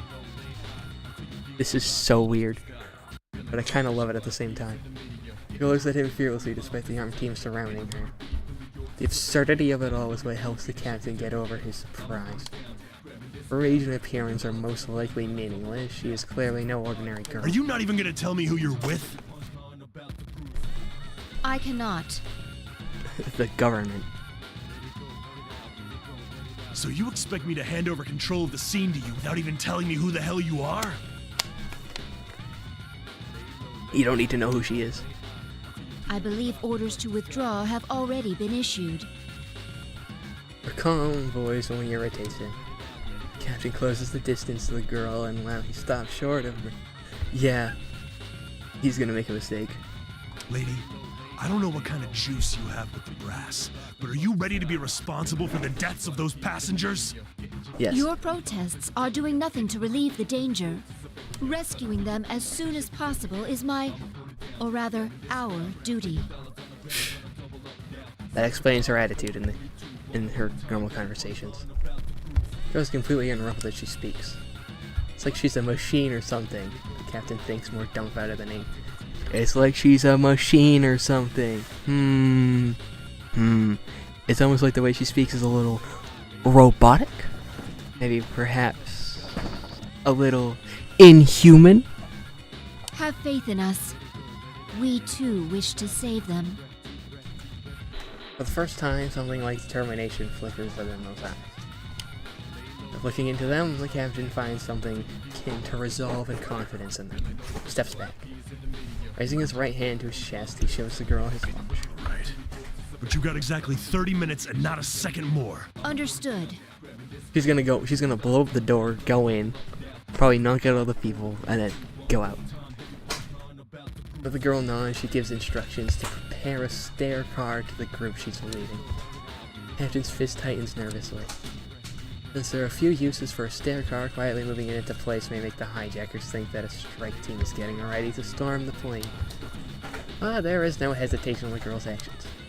Well then, move in as naturally as possible while staying in their blind spots. Eventually, a roofless stair car advances slowly towards the passenger plane. Closest we can get without them noticing will be about 10 meters from the plane. That will be more than enough. More than enough? What's the point of half-assing it like that? The captain's annoyance begins to turn to curiosity. She is replacing the SAT, then she must have a plan beyond simple brute force. But what is that? Is that like the Japanese FBI? I've definitely seen that before. No, not that. No, I don't mean the San Antonio airport. Whatever. Now. In. The stair car stops. The girl gets out of the driver's seat. She walks slightly behind the vehicle, turned towards the passenger plane. What's she doing? Captain brings up a pair of binoculars to see what she'll do. First, he assumes she's going to use the stair car's movement as a decoy and send her team in from a different direction. Humans, most vehicles have a significant blind spot above and underneath. Yet that doesn't seem to be her plan. She planned to make her move while using the stair car as cover? Is she possibly going to snipe them? That is a very serious possibility. I mean, we can see from her sprite and her fights that she probably has some upgrades. This car's a possibility before she set up a sniper perch at a lower angle of elevation where the girl is now. Captain mulls over the question. The girl makes an unexpected move. She's gonna jump. Lower slight, and then next, she's no longer in sight. By the time the captain realizes she's running, he has already reached the top of the stair car. Slender body launches like a cannonball from the top of the stairs. What? She jumped? That's a CG and a half. We're really playing into like the Men in Black role here. The SAT members voice their surprise. Girls leap across a distance of over 10 meters.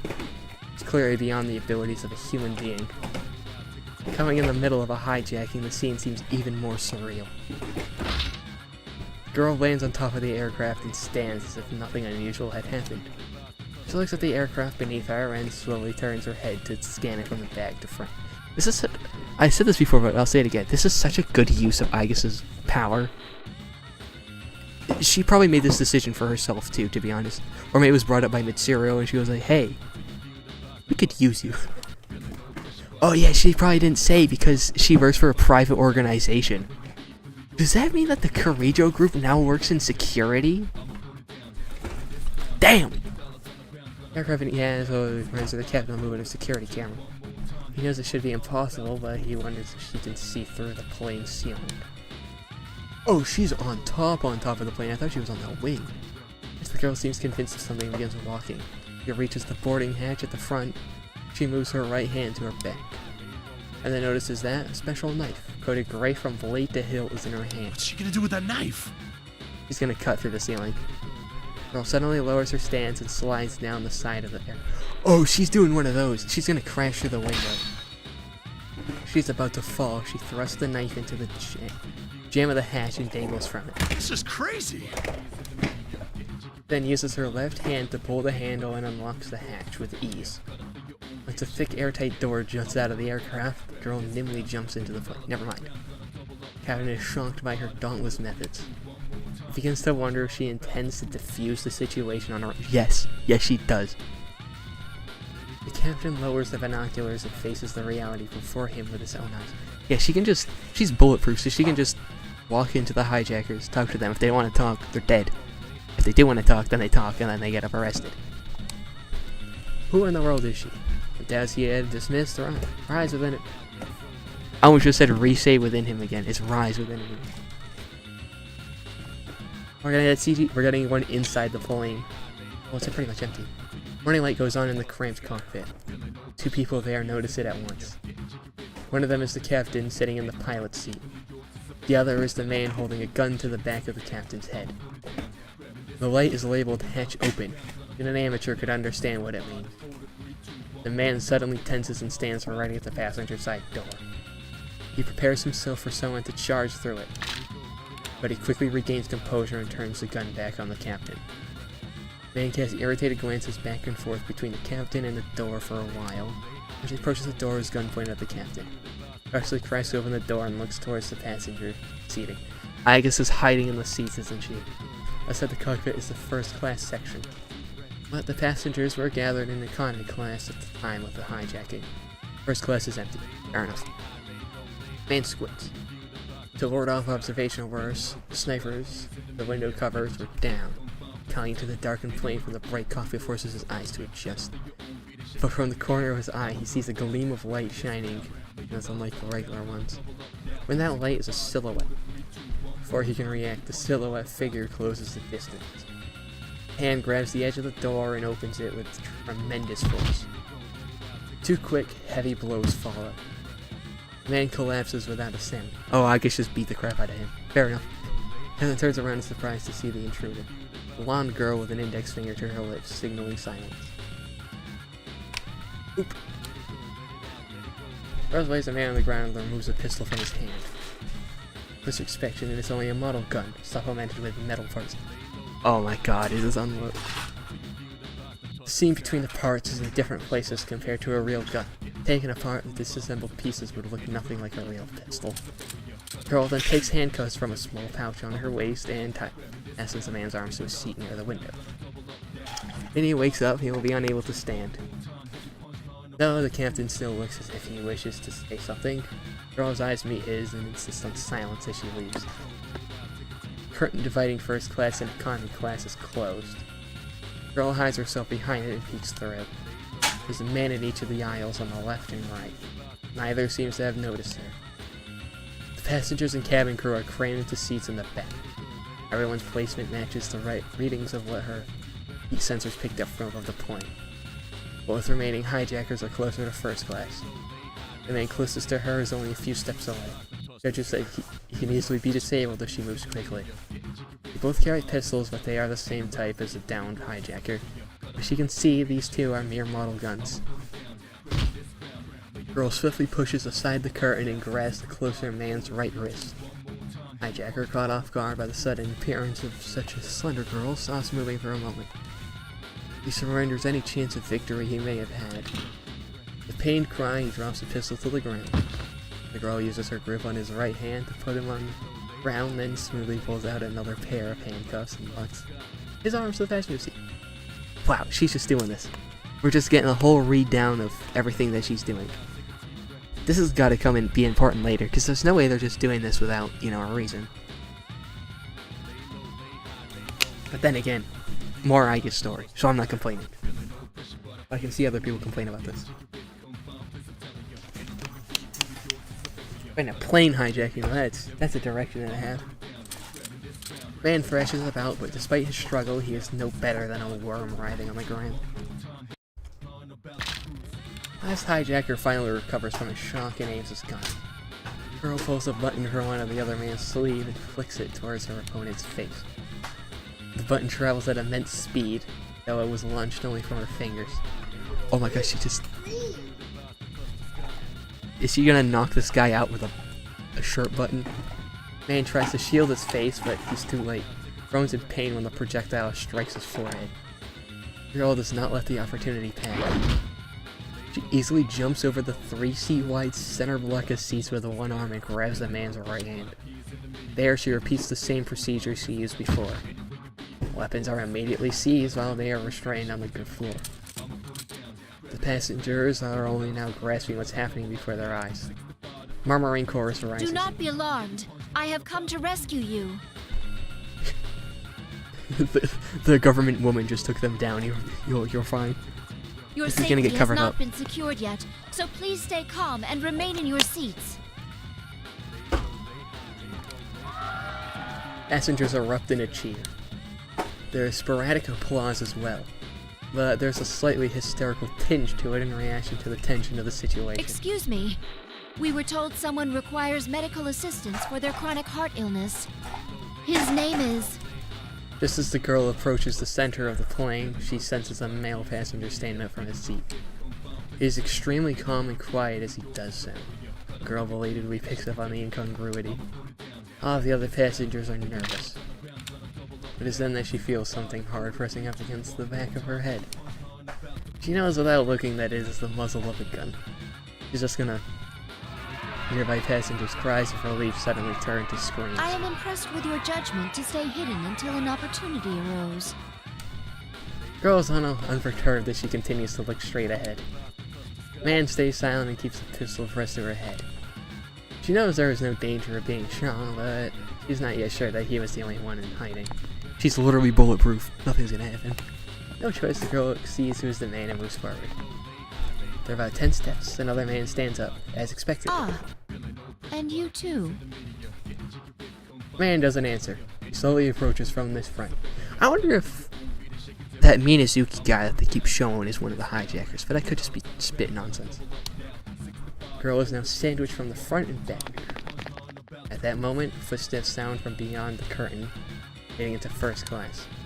Two culprits both react at once, but it's too late. Over 10 men in black rush in at once from beyond the curtain. While the girl had drawn the hijacker's attention with the scuffle, the stair car had closed in. First, they pinned down the man standing in front. The narrow passage gives the man behind her a short pry, but it doesn't last long. The moment he lowers a hand gripping the pistol in order to escape, the girl grabs his wrist. So focused is he on the men who burst onto the scene that he forgot about the threat the girl posed. He is immediately tripped and restrained once he falls on his back. The girl stands up and looks around. If there were any more hijackers inside the plane, this would be their last chance to make a stand. But no one rises from their seat. She glances towards the men in black, and they nod back in acknowledgement. Seems the crisis has been averted. The girl carefully keeps her thoughts from appearing on her face and gives an inner sigh of relief. Soon afterward, the sweeper team gives a report confirming that the aircraft is secure. The girl works with the cabin crew to arrange transport for the man with the heart illness before she steps out for a moment. I can see how this transfers into the game now. One of the government people are going to be like, hey, another weapon has been seized by someone and they're using blah blah blah, something like that. And she's going to be like, what? And then they're going to show her, probably Naoto. Because government. Maybe that's why Naoto, you know what, that makes sense. That's why Naoto's in the TV world, because she jumped in with Aegis. And then Naoto couldn't meet Narukami on the day he arrived back to Inaba because she was busy working on the plane case. That makes sense. The sudden case that popped up was this one, the hijacking. She stands on the stair car and turns on a blue designator light, waving it in circles towards the SAT's position. It's a signal that the crisis is over. She's done already? Oh, they're using Joy. That's not Joy. Back alley? Yeah, back alley. Or is this No, this isn't 331. 331 is Saturn. You can assign SAT on standby, start taking on lunch. It hasn't even been 5 minutes. There should have been at least 3 hijackers. You know what they remind me of is those guys. Like Men in Black or something. The Men in Black! Captain, who are those people? Is that one even human? Captain signs with a reluctance. This is just a rumor. But I've heard that the higher-ups formed an unofficial security group in conjunction with a certain corporation. Yeah. The Kirijo group works in, security now. And they're working with the government and sent Igus in to protect, because that's Mitsuru in the middle. I don't know who the other people are. They're probably just generic Sorolites, but the one in the middle is definitely Mitsuru. Who, yeah, is now the CEO of the Kirijo Mega Corporation. That makes sense. It's supposedly for cases that are a little strange. I hear they have some official standing with the police, too. Though it's all some private enterprise, so technically, there's no authority it's private security. At all. It's private security. That's why I just didn't say anything, because she said, I can't tell you who I'm affiliated with, because that would, basically reveal the Kirijo group's, actions, which they can't really have. What? But this is Japan we're talking about. Yeah, it's Japan, but... A search and destroy unit that answers to no department and keeps no records. I've heard them called Shadow Operatives. The Shadow Ops. Damn. That's a name. Well, okay, of course they got the name Shadow because they beat the Shadows. It's basically like the descendant of Seas. Okay, so we had the three middle schoolers to begin with. Then that evolved into the Seas group. And somehow that exploded into the Shadow Operatives? How does that work? This is like some action film stuff. He turns on his own blue light as a sign of understanding and waves it left and right. The response light comes in from up ahead. The girl then sees the captain spreading his arms in a shrug and smiles for the first time. She feels slightly bad for them. He may have shamed them though, they had done nothing wrong. I should apologize to them later. Then, this isn't Igus' internal monologue at this point, this is just a narrator. I should have said that earlier. One of the girls eyeing at the entrance to the luggage cars at the corner of the figure catches her attention. Unless she talks about herself in third person, which is very possible. Who knows. A girl? Why are they just throwing labrers here? I don't know. The girl seems to be about her age and is wearing a plain cape-like dress. For some reason, her appearance feels unsettling. To begin with, given the heightened security, the parking entrance should be strictly sealed. Yet the figure looks like a civilian. May I check on something? The girl calls to the SAT captain over the radio. Noticing some slight interference, she looks down to adjust the frequency dial. What is it? If you look towards my left, in front of the luggage loading bay is... During the moment she looked away, the figure disappeared. She's not there. That can't be. I guess it's having flashbacks. She knows. She knows. The girl looks around, but the figure is nowhere to be seen. She had gone in this open space with nowhere to hide. What's the matter? Oh, I'm sorry. I was apparently seeing things. The girl shuts the radio off. Who was that just now? Was I truly seeing things? With those questions in mind, the girl tries to remember the figure's appearance in detail. Don't do that, because you're gonna... Only then does she realize the cause of her unease. The light blue dress the figure wore was very similar to one she herself had once. Reminds her of those days when she did not yet have a heart. Going from having a heart, learning to have a heart, and then going into military training and kind of not really losing it, but not really be able to use it. Aiko has a wild story. There's a reason she's in my title like that. Girl puts those thoughts aside and returns to the aircraft. Mission does not end with taking the culprits into custody. In truth, along with defusing the situation, securing the safety of one particular passenger was her highest priority. Never mind, she does still get to use it. It's probably not as openly as she would like. or in the way that she would like. But hey, she's happy, so who cares? This fact was not revealed to the SAT. Passenger was originally seated in first class, but would have been forced to move. Girl looks carefully through the restless passengers.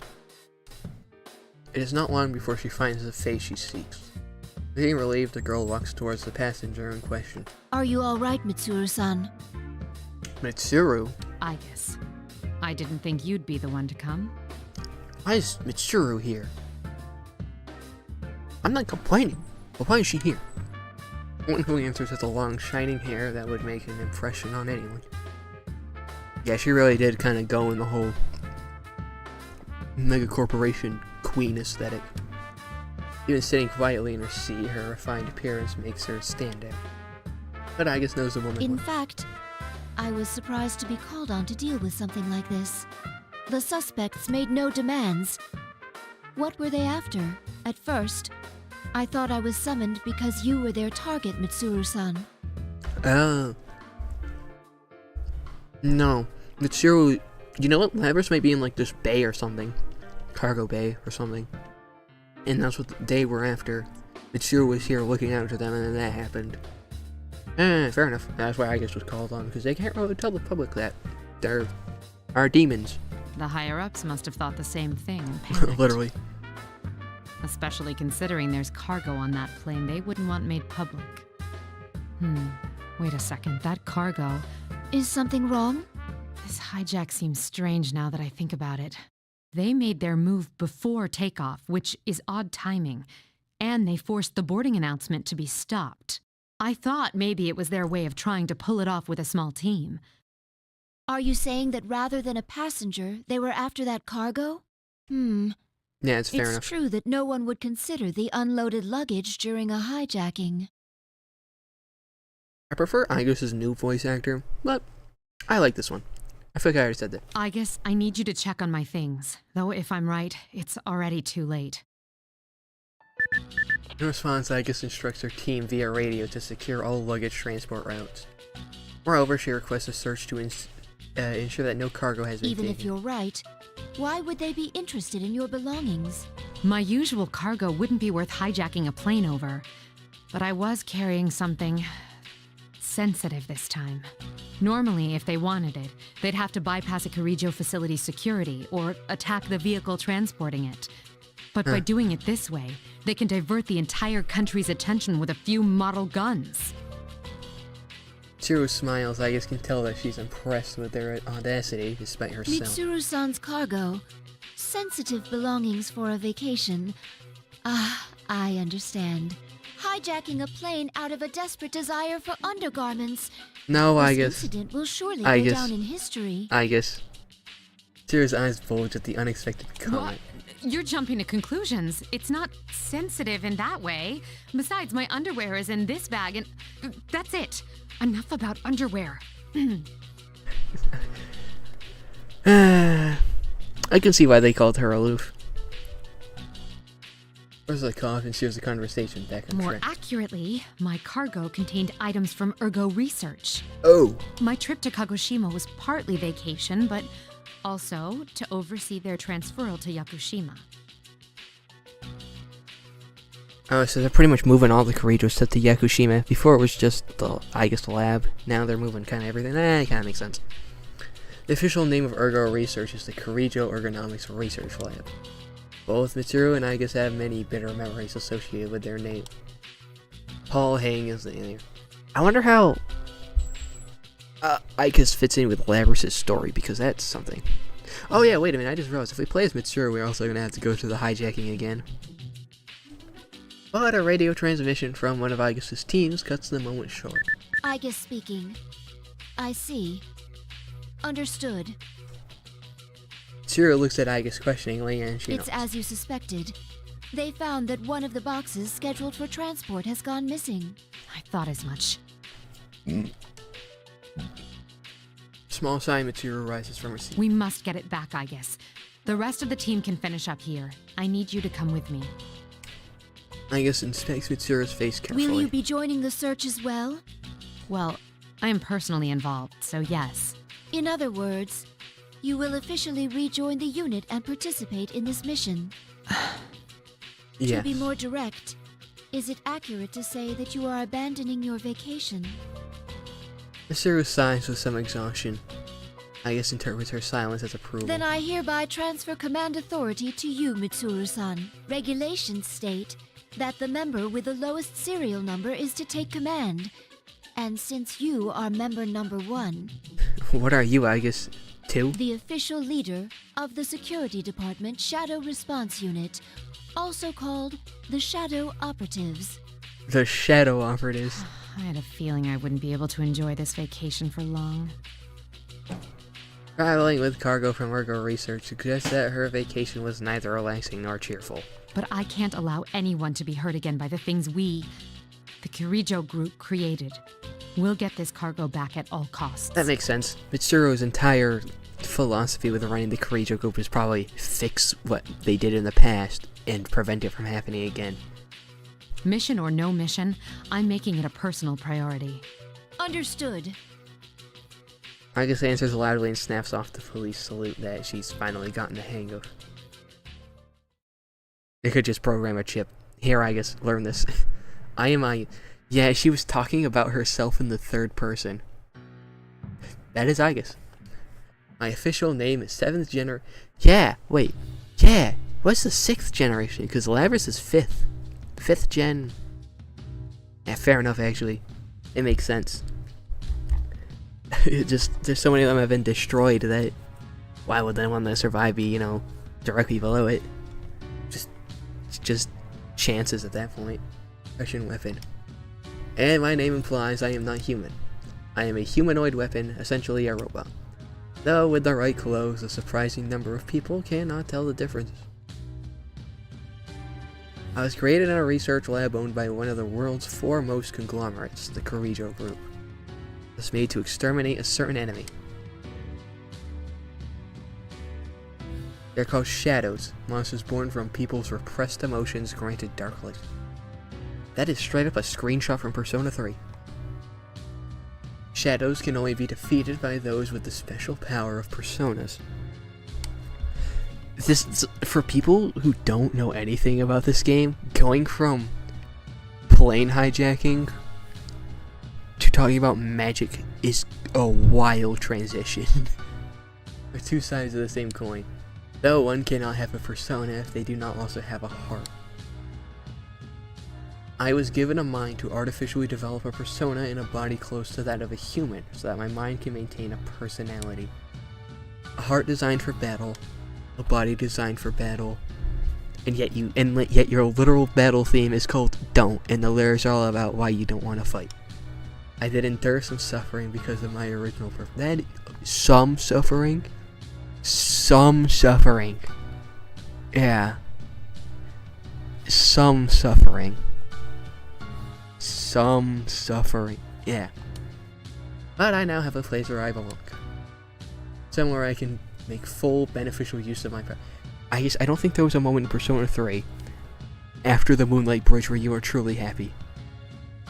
Or you were happy, but then it was immediately cut short because a happy thing turned out to be something really sad. Or you figured out something, and then... Yeah. I guess. Somewhere I can make full beneficial use of my powers. Was she? Nah, not really. I mean, she kind of felt closure. But that's not really happy. She felt fulfillment and closure, but she didn't really... Happy is not really a good word to use for the way she ever felt. Some suffering is understatement of the goddamn century. The Security Department Shadow Response Unit. Our nickname is the Shadow Operatives. Shadow Operatives were formed at Mitsuru Kirijo's directive. She is the scion of my creators, the Kirijo Group, as well as the one who has been given full responsibility for handling the shadows. Our objective is to identify and resolve incidents involving shadows. We do this by eliminating them. All of our members are persona users or have similar qualifications during operations. Guidelines state that the member with the smallest number has command. Fair enough. What's Junpei number 8 million? Nah. But this pretty much is just all the C's crew. So like Junpei, Akihiko, Aigis, Mitsuru, Fuka, Ken, Koromaru, Shinji's dead, Makoto's dead. Yukari Takiba doi. Wait, no, she became, well, she's still kind of probably working. Well, that's true. It's probably not all the C's crew. I could see Fuka, obviously, I guess Mitsuru. I could see Ken, because he's still in middle school. Junpei and Yukari, maybe not. Oh, no, obviously Koromaru is, because, you know, he's with Ken. Akihiko, I can definitely see. Unless he's still boxing. Unless he might be a boxer, but he might, like, work still for them. I don't know. I'll just wait. Keep going. Number that I was issued was 5. I guess it's 5? I guess it's 5. I guess it should be higher than that. Though I'm not human, I am treated as a member and not a piece of equipment. Moreover, my number is in the single digits. It is possible that there will be missions like today where I must take command of dangerous operations. Other words, I am recognized as having the same life and dignity as humans. You keep saying that, I guess. We already established that. You don't need to regress emotionally. You had that whole thing with Metis. You can cry, I guess. Because Mitsuru-san and the others have such trust in me, I wanted to repay the trust with the results. There is another reason I am working for my hardest on this case. Soon after the hijacking was resolved, the stolen cargo was identified. Its content surprised me. The 5th generation anti-shadow suppression weapon. I want to know how one of these survived the explosion. Because that's kind of like the whole thing. Aigis was out doing her thing with Makoto, and then the explosion happened and all the rest were destroyed. The unit named Labris. She is one of my sister units. She was sealed over a decade ago and has been in storage with other artifacts ever since. Oh, maybe she's a prototype and she was put in other storage. Labris is a humanoid weapon, just like me. It is possible that she has a heart. And if she does, I want to save her before she's misused. I'm still thinking robot. This is a mission, yes, but more than that, I feel it is a duty I must carry. So, she was put in, like, special storage, basically, and was saved for that? That makes sense. Yeah, that makes sense. That's a good explanation. No, I don't want to. I guess. That was scene 1. Remember, chat, that was scene 1.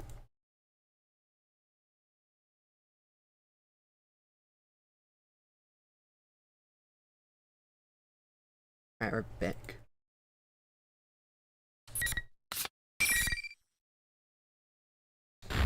Anyway. The next day, May 2nd, 2012. 2012? That was... No, wait, no, it's 2012. We wanted to pursue the vehicle carrying Labris as soon as the hijacking was over, but its complicated route made it hard to track.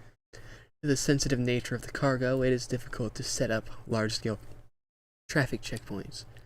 Fortunately, the license plate number was determined quickly and we got a rough estimate of its destination. Our headquarters were moved to a police facility. Mitsuru-san and our team are sorting out the situation to plan for an operation. And the interrogation of the suspects? It's begun, but all of them are claiming that their memories at the time are very foggy, so they've been sent in for evaluation. The psychologists who interviewed them think it's possible they're not lying. It could just be power, shadow things. So none of the 5 have any memories of what happened during the hijacking. Normally that would seem preposterous. There may have been some hypnotic effect, but even then... Maybe Labris got out. We're dealing with someone after materials from Ergo Research. They'll likely be very well informed about shadows and the mind. Knowing that, it doesn't seem so strange. It would also explain the extreme lengths they went to create a decoy. What else do we know? Another team member answers Mitsuru's question. Since the cage storing the 5th generation is too large to transport by personal auto, we narrowed our search to large vehicles that left the airport. That, combined with the testimony from our observer and data from the transmitter, allowed us to pinpoint the vehicle in question. The police are already pursuing it via the N system. This is the most recent photo. He hands the tablet to Mitsuru. Are we gonna get a photo of Inaba it? area. Wasn't this the place where... Yes. Yes. Yes. Yes, our routine investigation last year rated the potential shadow activity in the area at level 4. Seems that the culprit in this case had prior knowledge of shadows, after all. Yeah, so the Tokyo, Inaba, and Tetsumi regions all have high shadow activity. Which makes sense. I mean, that's where all the things took place. I wonder what P6 is going to be. It's probably going to be a real place. That is true, then we must use extra caution. Many people do not know about shadows, though. They are enough of a threat to possibly destroy the world. Then again, I experienced that for myself 3 years ago. Yeah, her in a monologue is definitely probably a better representation of what she's talking to people and, you know, using her outward personality. Her inner personality is more human than her outer personality because of her line of work currently. That's what I was trying to say. If someone's trying to manipulate them, we must prevent it at all costs. Let's talk about the stolen 5th generation unit. I guess, as the 7th generation, would be her younger sister. A sister. Well, I guess would be more advanced than Lambert's. My older sister. I'd like to know why she was sealed. 5th generation anti-shadow suppression weapon, Labris. The records show her to be the first model fitted with an artificial personality. Oh, that's why they sealed her. That makes sense. They waited till the 5th generation to start experimenting with personalities. In other words, she has a heart? There's no knowing if it was developed enough to call it that. She seems to have been made to gather test data rather than actual field use. Fair enough. What are her combat capabilities? She wasn't given firearms since her regulatory system was inadequate, so she was instead loaded with some kind of special equipment. Unfortunately, the majority of the records pertaining to her are missing, which means that's the extent of our knowledge. Yeah, the records got blowed up. Special equipment. We also don't know why she was sealed. Many of the documents regarding the old Ergo research were lost, probably to cover up incriminating evidence. That too, that's true. Ikutsuki could have done something, or her grandfather might have done something. We don't even know what she looks like. All we do know is that she was a life-sized android. We'll just have to find out along the way. Mitsuru swipes her fingers across the tablet a few times and shows it to an aside. I'll need these 3 individuals' cooperations. I'd like to join them in the field. Are you sure about this? Where are those 3 people? Try not to make a scene when fetching them. Not all of them are part of our organization. The aide nods his assent and returns to his station. Mitsuru then turns her gaze on me, and it's probably just, you know, the siege crew. And I guess, frankly, I think we can assume that there'll be combat involved. Will you be alright with that? Though Mitsuru doesn't say it out loud, I understand what she means. Our highest priority in this operation is to stop the culprit and mitigate any associated danger. Not to rescue Labris. Of course, we will strive to accomplish both, but in the worst case scenario, we must consider the option of destroying Labris. Oh no, I don't want that. Don't destroy the girl with the Boston accent, please. Destroying a sister unit will be a painful experiment if she too has a heart. I thank you for your concern, but I'll be fine. I will do my duty. Mitsuru says nothing more and silently nods. Well then, once we can confirm our target is headed to Inaba, we'll depart at once. Yeah, so how did she lose? Oh, she didn't get a persona. It was just a personality, and because of that, she got a shadow, not a persona. That just clicked.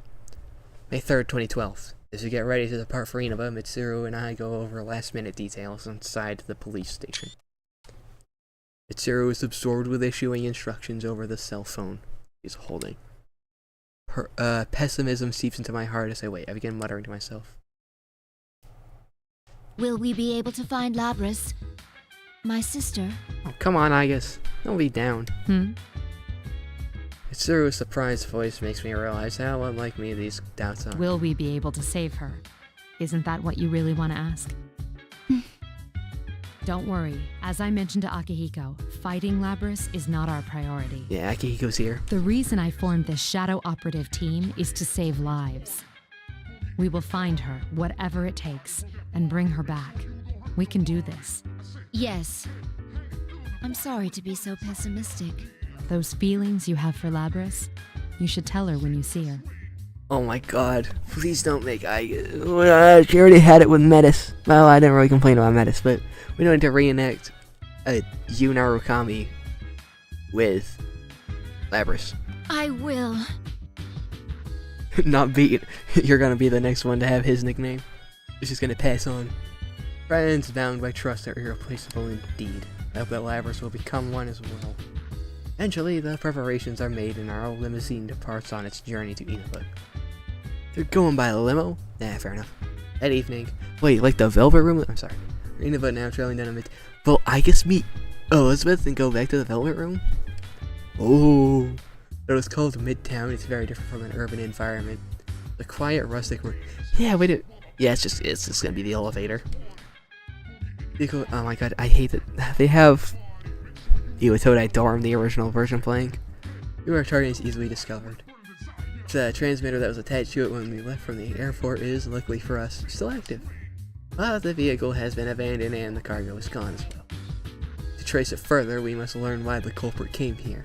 Specifically, we need to know the details of what happened last year. No, this was already assumed, so we have a plan. Zero orders the driver to park nearby, however, this poses an unexpected problem. Our vehicle is a long, black, 8-door limousine. Was that really smart? It'll stand out in this countryside town no matter where it's parked. Oh my god, that's what it looks like inside. Mitsuru-san, our activities are supposed to be undercover, correct? Undercover. Walking around in an 8-door limousine. Yes. For undercover missions, it will be necessary to keep all personnel and vehicles from being noticed. I get, like, a normal sedan? Right. Mitsuru-san, may I say something that I've been meaning to say for a while now? No. No. Understood. All I told them was to give us a car with enough space. Wherever we go, people peer into the windows out of curiosity. They avoid the public eye as much as possible and finally park in what looks like a site for vehicle disposal on the outskirts of the town. Our contact has arrived. I then noticed a middle-aged man in a gray suit standing outside of the window. They could have just given her like an SUV or like a truck or something. I recognize his face. He is one of the 3 collaborators Mitsuru-san contacted before I departed. I scoot over to the door and open the window. Oh my. This was not our designated meeting area, yet he has discovered us. Who would have thought? Suddenly, something not unlike exasperation or disappointment appears on his face. Whoa! You want to know how I did it? Who the hell are you?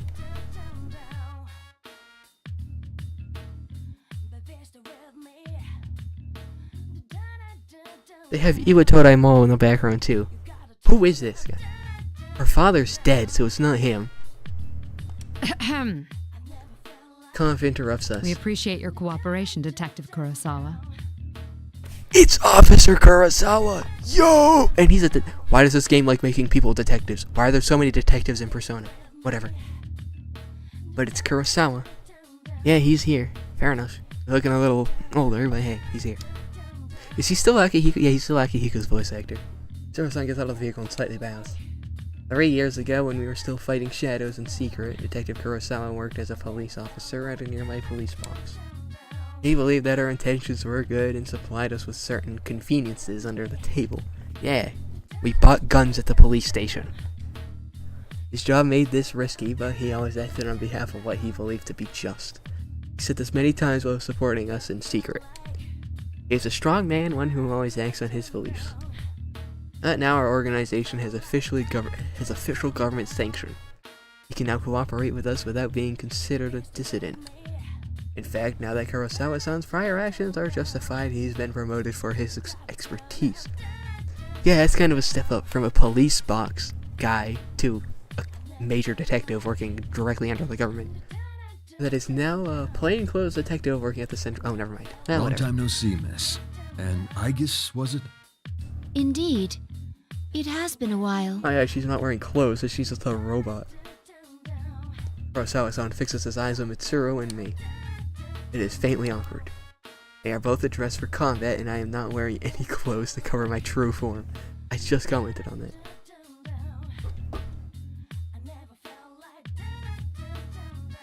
Never mind. I'm not gonna make that comment. Oh, sorry for staring. A humanoid weapon. I was skeptical when I heard, but seeing you in person doesn't leave any room for doubt. That's right, he wouldn't remember episode I guess, but he still should remember her. She popped by the start. I'm sorry that I kept it hidden back then. Yeah. It's alright. It would have caused more of a headache if you'd gone around looking like that. Fair enough. Oh my god, the people who peeked inside of the limo, what if they saw her like that? Oh my god, that'd be hella confusing. They say that I cannot help but Seeing smile. you laugh like that makes it harder to believe you're a machine. Yeah, I guess probably already understands I that. shouldn't make you stand while we talk. Please, get in. Ah, sorry. I haven't seen you in a while, so I had a lot to say. Oh yeah, they're in a junkyard and they're talking about this. This is such a weird, like, a junkyard, a trash dump. Well, they're all TVs, so they're jumping in the TV. Oh my god, Officer Kurosawa's gonna watch us jump inside a television. That's gonna be hella confusing. Zero asked Kurosawa to collect information on the serial murder case that occurred in this town last year. And background investigations were carried out across Japan at the end of 2011. This region showed high ratings of shadow activity. But although it was investigated, there were no effects apart from slightly unnatural weather. Slightly unnatural weather, and then the investigation team obtains personas, which they're probably going to figure out and be like, oh, that's why. And again, what if something happened that was just too hard to detect? Zero-san suspects that the serial murder case was related to these shadows and asks Kurosawa to the local police force share their reports. Could have requested them directly, but what we wanted would not be the surface information found in the investigation records. There are limits to what an unofficial unit cloaked by authority can do with a direct request. I found out quite a bit regarding the case you had me look into. First, I reviewed the report on the incidents from last year. One of the suspects mentioned the word persona. I want cases with Mitsuru. So what went on here last year? It's probably related, but I wasn't done there. Parts of this guy's testimony were even more outlandish. They're talking about Adachi. If you can take what's in the record at face value, it seems persona users can enter TVs within the Inaba region. Enter TVs? What does that mean? It sounds exactly like you're saying. See that TV? Jump in it. Just what it sounds like. You physically stick your body into the screen and go inside. So these are regional then. That kind of... Well, the only one that's not regional would be 5. So that would mean that the Dark Hour only affected Tatsumi Port Island and, you know, its surrounding area. The TV only affects Inaba. So if you're a Persona user in Tatsumi Port Island and you try to jump into TV, it's not going to work. You're just going to bonk into TV. But you'd be stuck in the Dark Hour. And yet if you were used to the Dark Hour, it would never come. If you're from Tatsumi and you come to Inaba, you'd only be able to fight the shadows if you jumped into a TV. That's interesting. I like that. That's cool. He claimed there was another world in the TV, and dropping people inside it was the method behind last year's murders. This all sounds rather absurd. I'm surprised it was included in the police report. Well, they're gonna take what he says. I got in touch with the detective in charge at the time and said the same thing. Apparently the report was filed by a young partner of his at the time. He'd entertained the wildest testimonies like this one. Wait a minute. I thought Adachi was the so Doshima? I don't know. He sounds like quite the oddball. If this was what really went on, the police would have had no chance cracking it. But that Detective Dojima is one shrewd guy. Yeah. Even with all the It's Dojima. supernatural hocus-pocus surrounding the case, he caught the culprit. Maybe he has a persona. No, he doesn't. That's probably what they're thinking, though. Or maybe they think that he knows someone who does. Maybe. I don't know. Kurosawa's on size. He seems to be tired. That's all I have for you right now. I should be going. I doubt either of us has time to reminisce over the old days. It's funny, though. I thought the fighting was over, but you guys surprise me every time I see you. Yep. Thank you very much, Officer Kurosawa. This one has a... Why don't we at least see you off? Story. I love this game. Oh, that's all right. I've got my own car. I doubt my department would appreciate your tastes. Yeah, we should probably explain to him. If I ever showed up for work in something like this, I'd be the talk of the force until the day I retired. He opens the door and exits the vehicle. You gives a short farewell and leaves without turning back. Mitsuru-san, this could be bad. Our sense of social aptitude is in question. Can't deny that. What should we do now? Yes. First, we'll need to test the claim that Persona users can enter TVs. Hearing this makes me realize something. Although I had called it a vehicle disposal site, looking around I can see now there are also household electronics, like refrigerators discarded here as well. The corner's a stack of TVs. There is a discarded TV over there. If the environment does not matter, we can use it to test the phenomenon. I voluntarily get out of the vehicle. Are they gonna get glasses from Teddy? I just thought of that. Well, Wait, I guess probably doesn't need it. Cause, yeah. Don't worry. I'm just going to touch it. I send my right hand and touch the screen of the biggest TV I can see. My fingers brush the glass screen. Although I seem to be touching it, I feel no resistance from its surface. Push my hand forward a little more. A weak light runs across the screen and my forearm sinks into it. Amazing! Rings of light spread from the contact in my arm, rippling like water across the pond. Yeah, this is I think is the craziest way of entering the shadow world. 3, it was natural, it was just dark hour. Whatever. Persona 5, it was a whole app and like things like supernatural, so it kinda makes sense. Here it's just, now you put your hands in a TV and you're in another world now. Interesting. It's exactly as the police report said. What's it like inside? Do you feel anything? Not particularly. No. Wait a moment. My sensor detects a sensation I've never felt before. But the knowledge of what it is has already been recorded within It's me. the same as mine. It's hard to say definitively since this is my first encounter with it, but I believe this reading is from a personality module. Oh, so Lapis is already in the TV. Does that mean our retrieval target is inside the TV? Huh. Sounds like fun. There he is! There's our boy, Akihiko. Hear a voice coming from an unrestricted direction, and Tsusan and I look towards it. What we see is a silhouette wearing a low hood that covers his eyes, and a tattered cape. Billows on the wind, looking just like a character in a western movie. He is standing atop a mountain of trash. A mountain of trash.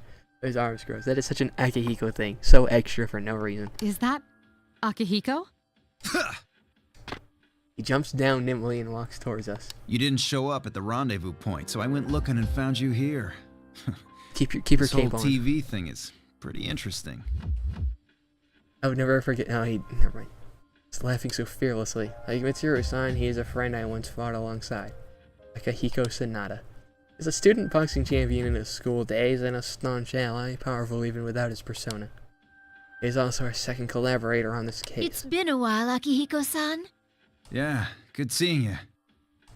Akihiko, what on earth are you wearing? Just what were you doing overseas? I was just about to say that.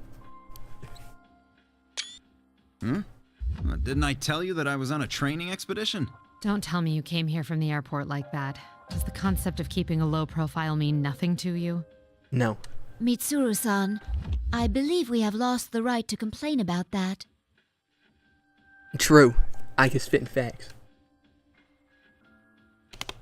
Mitsuru-san sighs in annoyance. Oh yes, Akihiko was on a training expedition overseas until the morning. As a result, his appearance is slightly, not very different from the last time I saw him.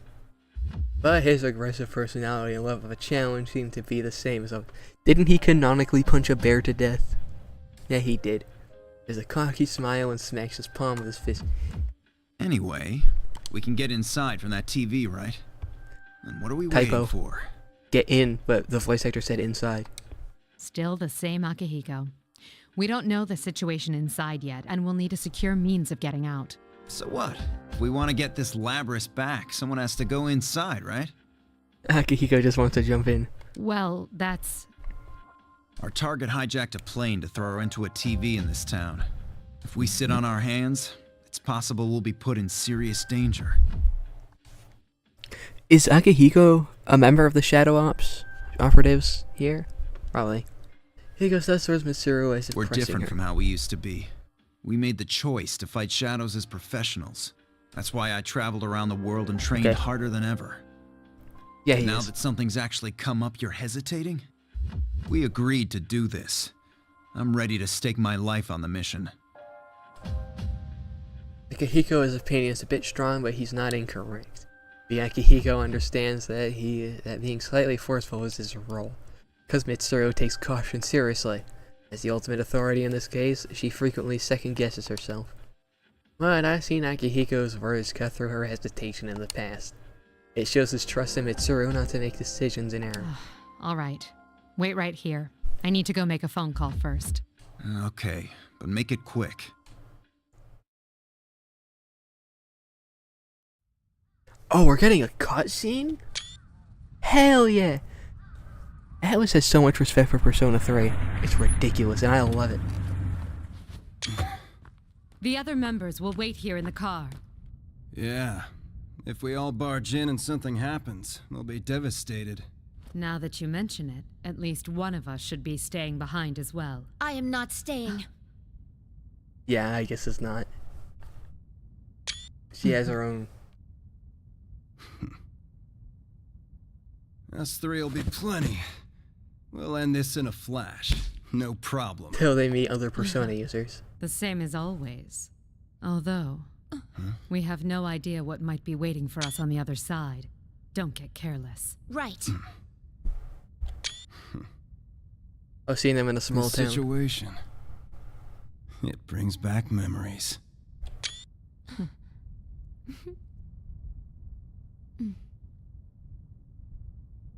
Ready! Oh, that looks so cool. Oh, this looks so cool. Oh, if we play as Akihiko and Mitsuru, we're gonna get this cutscene, I can already tell. I wonder where Junpei comes in.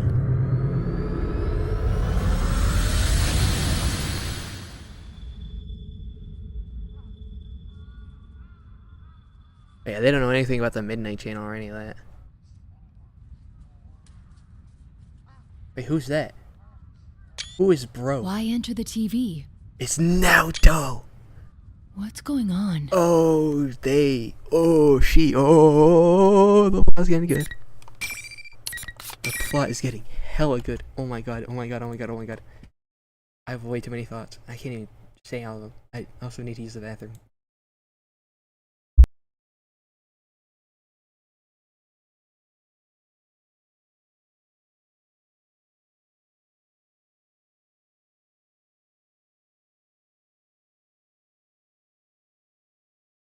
One quick thing though.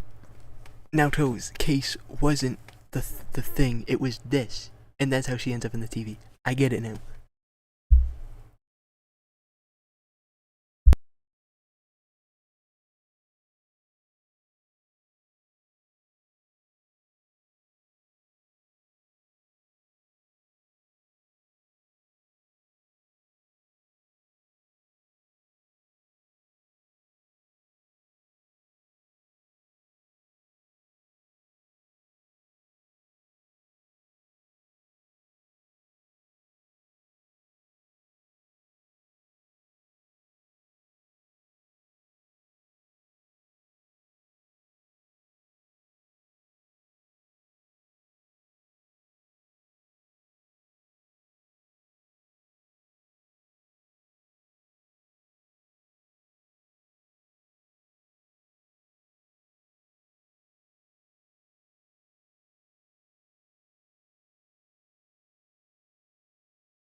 Oh, I can't wait to see a direct interaction between the Persona 3 and 4 guys.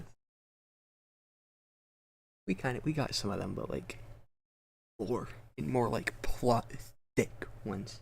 Like Naoto and Aigis. I wonder if Naoto has any knowledge of the Shadow Operatives at all.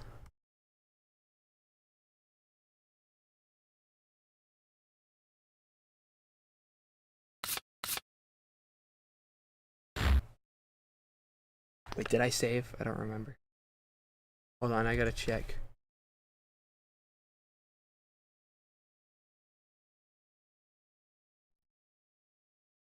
I did.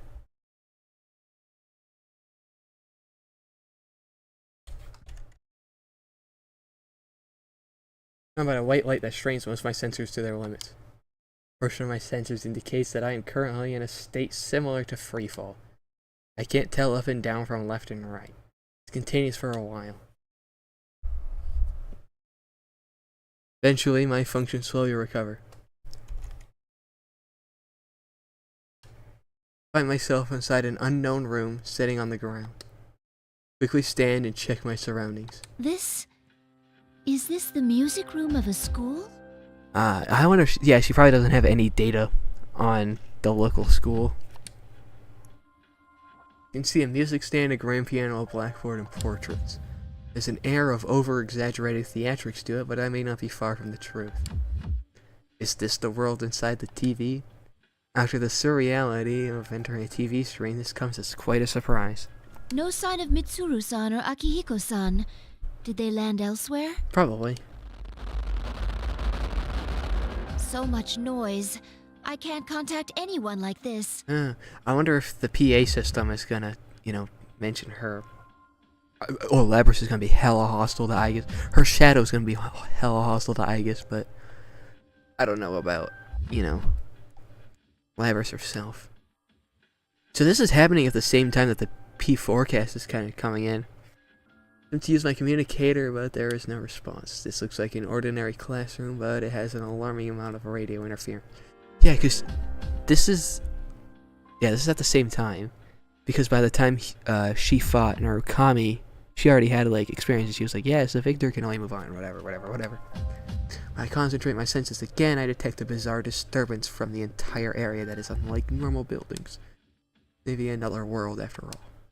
In any case, I must join up with Mitsuru-san and Akihiko-san. Just as I begin to make plans to do so, the monitor hanging from the ceiling switches on.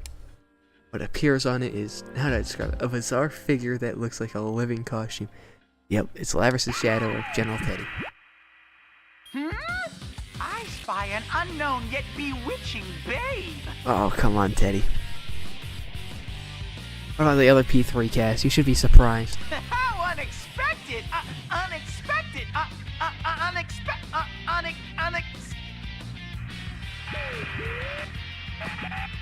Its comical tone does not last long before the voice becomes distorted and the image disappears. I mean, more of a malfunctioning machine. Stare at the monitor. I have a hunch that it will return soon. Just as I thought, the costume reappears. But its behavior is very different now. Case 04, unintended intruder. Entering elimination process. Exactly what I thought. Her shadow is going to be insanely hostile to Aigis. Its mechanical sounding voice is completely different from the joking tone it had before. And that phrase, elimination process. Seems that a battle will be starting. At least the safety is from the weapons built into my body. That's when a large noise comes from behind me. Whoa! Wait, who is that young man in school uniform comes rolling in with a yell? A human? Is that Kanji? Ow! Jeez, they decided to open right then. This makes no damn sense. I thought that I was ready for any eventuality, but I had not expected to suddenly encounter a human. Are you alright? You seem to be unharmed. The young man looks back at me with a steely gaze while fixing his bleached hair with his finger. His behavior does not seem to be that of one who came in pursuit of me. What? Never seen you before. I'm sorry, I haven't introduced myself. My name is Aigis. Only then do I remember that my appearance would seem very peculiar to a casual observer. I'm a transfer student. No. I You have do not. You're not blue a transfer. eyes, blonde hair, Oh my god, I guess. Gatling cannon. I have blonde hair, blue eyes, Gatling cannon. Huh? I'm sorry, forget what I said. In the past, that prepared explanation for students has been effective, but no longer. Okay. Anyways, I'm Kanji Tatsumi. This mean you're my next opponent? Opponent? What do you mean? What do I mean? I'm talking about a scrap! You mean a fight? But we have only met Tatsumi-san. Actually, where are we? Enough blabbering, you machine! Oh yeah, he's being manipulated. That's what's happening. The yell, he slams a folding chair in his hand on the ground. Cold, dull, metallic sound echoes and eliminates any possibility for talking this over. What's a fake girl like you doing calling me by my name? So what Kanji's actually saying is probably normal, hey, who the hell are you? But it's being twisted into this. And the fake, oh, I just doesn't know. Oh my god, no. I go quiet. A fake girl.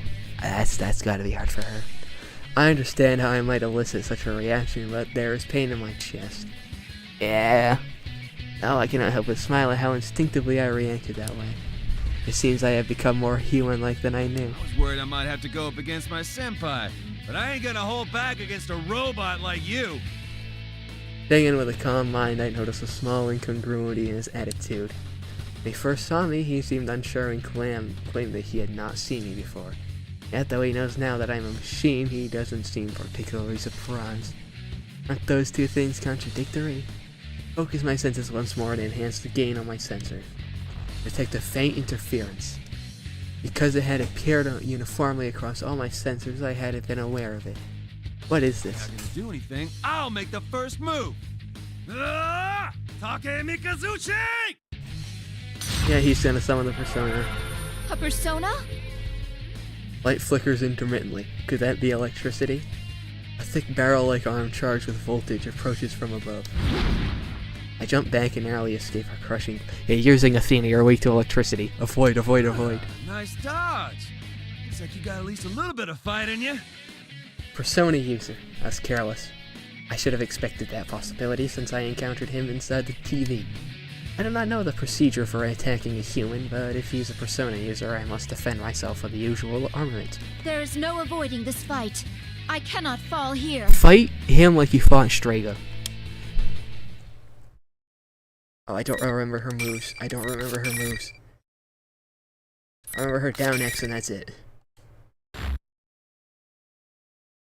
Or down A. I think it's quarter circle back B for that one. Forward. And her sweep is, oh god. I'm gonna be absolutely Finally!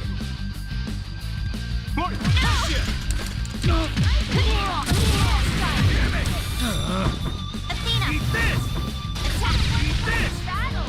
Is it going Severe impact! You ain't bad. Here! Too easy. I think The hell? what's happening. I don't know, but I'm just gonna do that.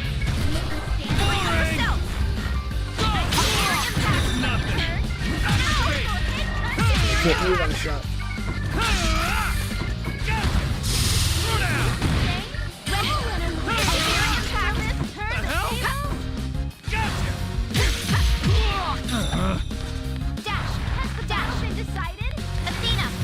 No, I missed. What is happening? Nothing is happening.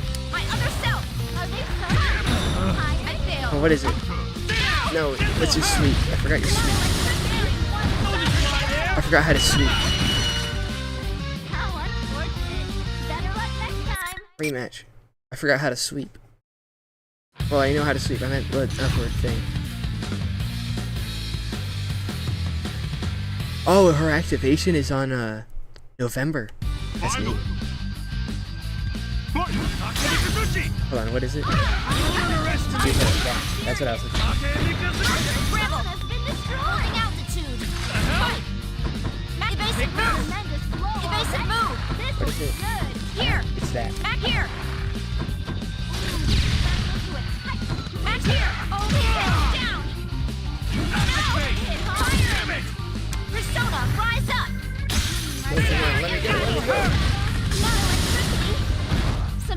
sustained. Dude, use her back key. Come on. Okay, I can't do anything. Finally! Oh my god. I must simply right now. Will they go for the I got him, but that was horrible. That was. Wait, he got me. No.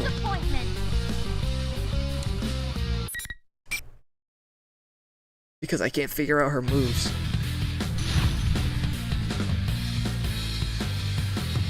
All we're doing was standing around because I keep fiddling with the buttons and he's on the easiest difficulty, so it's very awkward.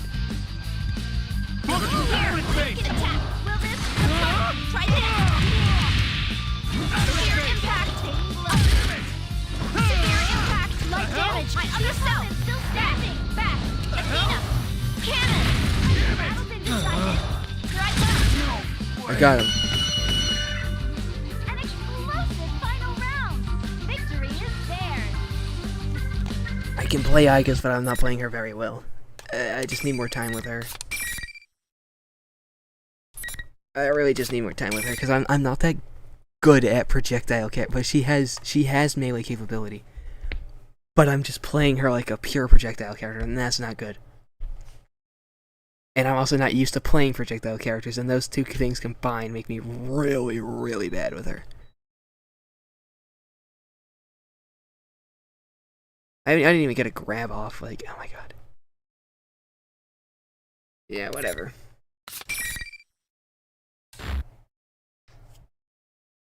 Are you alright, Tatsumi-san? Tatsumi slung off the ground and called to him. After repeating myself several times, I hear a groan. No! Damn it! Ow! Oh, whoa! Hands off! I'm sorry. If you can't stand, then I'll carry you. Pick up Tatsumi, who is still lying down with both arms. Whoa! Damn! You're a hell of a lot stronger than you look. Whoa, whoa, whoa, whoa, whoa! How come you're carrying me like this? Like a bride or something? This is the spousal method of carrying. No, it ain't. It's the bridal... Oh, wait a sec. Are they pretty much the same thing? Tatsumi-san, you seem completely fine. That's what I've been saying! Don't stop with the Tatsumi-san crap. It's making my skin crawl. Just call me Kanji. You don't object to being called that? I'm an artificial person, after all. Huh? Who cares? If I say it's fine, then it's fine. Hey, will you put me down already? I put Kanji down as requested. He turns his back and repeatedly scratches his head. I feel as if his demeanor has changed compared to how it was before the fight. His loud voice and rough words are the same, but the sense that he will not listen to a word say is gone. I feel that I can make myself understood now. Well then, Kanji-san, allow me to ask again. Where are we? And what did you mean by opponent? Huh? You're not an enemy that Ted set up for me? Ted? Are you referring to the bear who appeared on the monitor?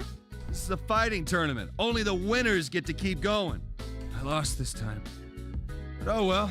I wouldn't make it in the big leagues. Oh my gosh, she needs to talk to one of the more aware. That sounds like something Akihiko-san would say. Huh? Sorry, I was just talking to myself. Gotta say, you pack one hell of a punch. Got me real good. Punch? But I didn't throw any punches. Listen though, the rest of this tournament ain't gonna be so easy. My senpai are waiting up ahead. There are more people here. Could you estimate how many?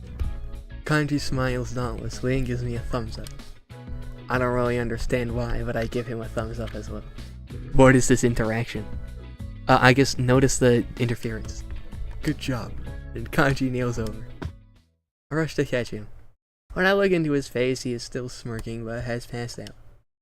It seems he was fighting through his fatigue for the sake of his pride. He doesn't seem injured, so I carefully set him back down on the floor. Suddenly, that costume Kanji called it Ted appears again on the monitor. Intruders are persona users. Due to difficulties in elimination, they will be acknowledged as valid targets. Fair. It's using that mechanical tone of voice again. The intruders must be me and the others. Since I won't be easy to eliminate, it appears that he's changing tactics. What could he mean by valid targets? By contestants. On the screen turns off once again. Maybe that's where Teddy went in Yosuke's story. No, wait, never mind. Never mind, that was stupid. It was... Never mind. Just like before, it flickers back on after a few seconds. It's the same face as before, but a completely different attitude. Woohoo! What a fox! Came to join in on our fun? I'm A-okay with that if you're up for a little fighting. I'll wait for you in the next arena up ahead. This is more how he sounded at the beginning. He's gone back to normal, or at least recovered from the abnormality. Oh, silly me. If you're cutting in, you don't know who I am. I am General Teddy. Remember that name well. General Teddy. Apparently, he really is a teddy bear. He doesn't seem like one, but a number of things he said caught my attention. Joined in our fun in arena. These are in line with the tournament Kanji-san mentioned. Is this tournament being held here? But the monitor is silent once again and does not return. I do not think I will make any progress if I remain here. Look my head through the door where Kanji appeared to check my surroundings. Looks like a school hallway leads straight ahead. There appears to be no danger nearby. I manage to hoist Kanji's body over my shoulder and try to leave the room. What? Something gets stuck and prevents me from proceeding. I stop and check, but I cannot see any obstructions. Both the sliding doors fell off when Kanji came in and the way is completely open. It should be wide enough for me to pass through easily, even with a person over my shoulder. Yet I cannot proceed. Something is getting stuck. I slow my walking speed and check to see what part of me is getting caught. That is how I discover something surprising. Nothing is blocking the way, yet only Kanji-san's body cannot pass through the door. Yeah, I figured. It seems there is an invisible wall, one that is selective and prevents only Kanji's passage between the room and the hallway.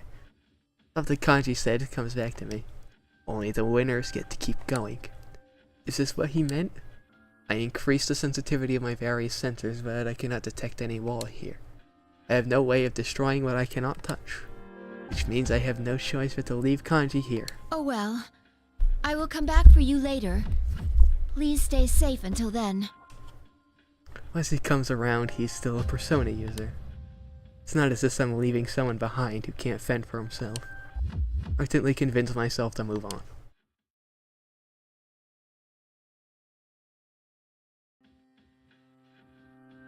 While moving down the hallway, my sensors continue to pick up disturbances from everything in the school.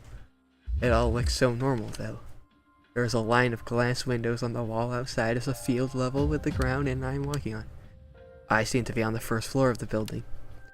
Eventually, I reach a doorway and cautiously venture outside. There's barely any difference in temperature or atmospheric composition compared to the real world. But the lack of wind is unnatural and there are other discrepancies between here and there. I turn around and inspect the building's exterior. This is indeed a school. I walk along the wall and go around the building. Soon I reach what seems to be the main gate. Wait, no, they got rid of the fog. Never mind. I was thinking about that, but never mind. I turn towards the school building once again and come to a realization. I recognize this place. I have seen a photo from this angle in the preparation materials. As I recall, this is a high school in Inaba. Indeed. Make sure I step past the school gate and check the nameplate. The name engraved on the gate's pillar is Yasogami High School. I cross-reference the name with a map of the area and find a match. This is confusing. A real-world location has been completely recreated inside the TV. Why is it structured like the nesting boxes? Just then, I sense something move in the corner of my vision. I quickly turn to view it head-on. It's a uniformed girl. Is it Chie? I'm through in the opposite direction of the field. Or is it Labras? Is she a student? No, this is not a real school. Could she be one of the senpai Kanji spoke of? But a moment's thought highlights an important detail. Her pale skin and hair color. It's Labras. That's... You know it. There can be no mistake. It's the girl I saw for a moment at the airport after hijacking. I immediately chase after her. But the girl is much faster than I anticipate and I cannot close the distance. I place a portion of my foot speed limiters and finally get close. I am able to grasp her right arm from behind. Huh? The girl stops and turns around. There is surprise on her face, and she stares in wide-eyed wonder at my form. Though I am surprised myself. In an instant, I take her hand, a flash of intuition charges through me like electricity. This girl is Lavris. I am unaccountably convinced. Who are you? That's one funny-looking costume you've got on. Oh, well, The incoherent melancholy is back. Oh, of course. You're mixed up in this racket too, aren't you? Racket? Does she mean the tournament? Nah, it's Boston language. No, I am not in this tournament of my own free will. Really? Then you mind letting me go? I'm the student council president. I can't be letting people run wild at this school. Student council president? Didn't I tell you to let me go? Are you trying to get in the way of my work here? The girl looks at me with an irritated expression. How strange. She speaks as if she really is leading an ordinary life here at school. If she was aware that she was inside the TV, would she say such things to me? If you happen to know, could you please tell me what sort of place this is? Huh? It's the first floor of the classroom building. Can't you tell? Huh? Is it possible that you don't recall entering a TV? A TV? Listen, I don't know what you're talking about, but I'm kind of in a hurry here. Can I go now? Before you do, please tell me something. Who are you? Who? What'd you stop me for if you didn't even know? I just told you. I'm the student council president. Mention the name What Lavris. hole have you been hiding in? The elections were just last week. Are we done now? Because I got places to be. You should have said something. You should have said something. No. Say something. Yell. Disappeared into the school building. Please, wait! I go after her, but just as I enter the hallway and around the first bend, something blocks my path. But I can't see what it is at all. I can't see it, yet when I reach out my hand, I can feel it. I think I know what this is. That wall again! The invisible wall that prevented Kanji passage. Most likely the same thing. Once again, I am surprised. I can touch it, yet my sensors detect nothing. And it's much stronger than I had imagined. Repels even gunfire, physical strikes are nothing. Attempt various methods to destroy it, but before I can, the girl disappears from view. It seems I am forced to try a different route. I consider the situation once more. Is that girl truly Lavris? There are too many factors now indicating otherwise. Her appearance and the feel of her arm when I grasped it a moment ago, both are strong signs that she is human. If she is entirely artificial, then she could not be part of an older generation of models than myself. Speaking of voice and behavior are both also indicative of unknown human patterns. According to the records of Lavris' development, she was sealed away soon after. Even I stumbled with natural human speech. She could not have become that proficient in so short of a time. Not a machine, but a human, so she cannot be a Lavris. Usually I would not hesitate to make such a judgment based on the available data. Yet I still cannot shake the feeling that she may be Lavris. The intuition I felt earlier, what caused it? This case remains murky, as if my senses are being muffled by a thin cloth. I cannot leave her be. If she is not Lavris, that fact itself means that she's in danger. We can look for an alternate route line. Place the bookmark, yeah, and I might end it here.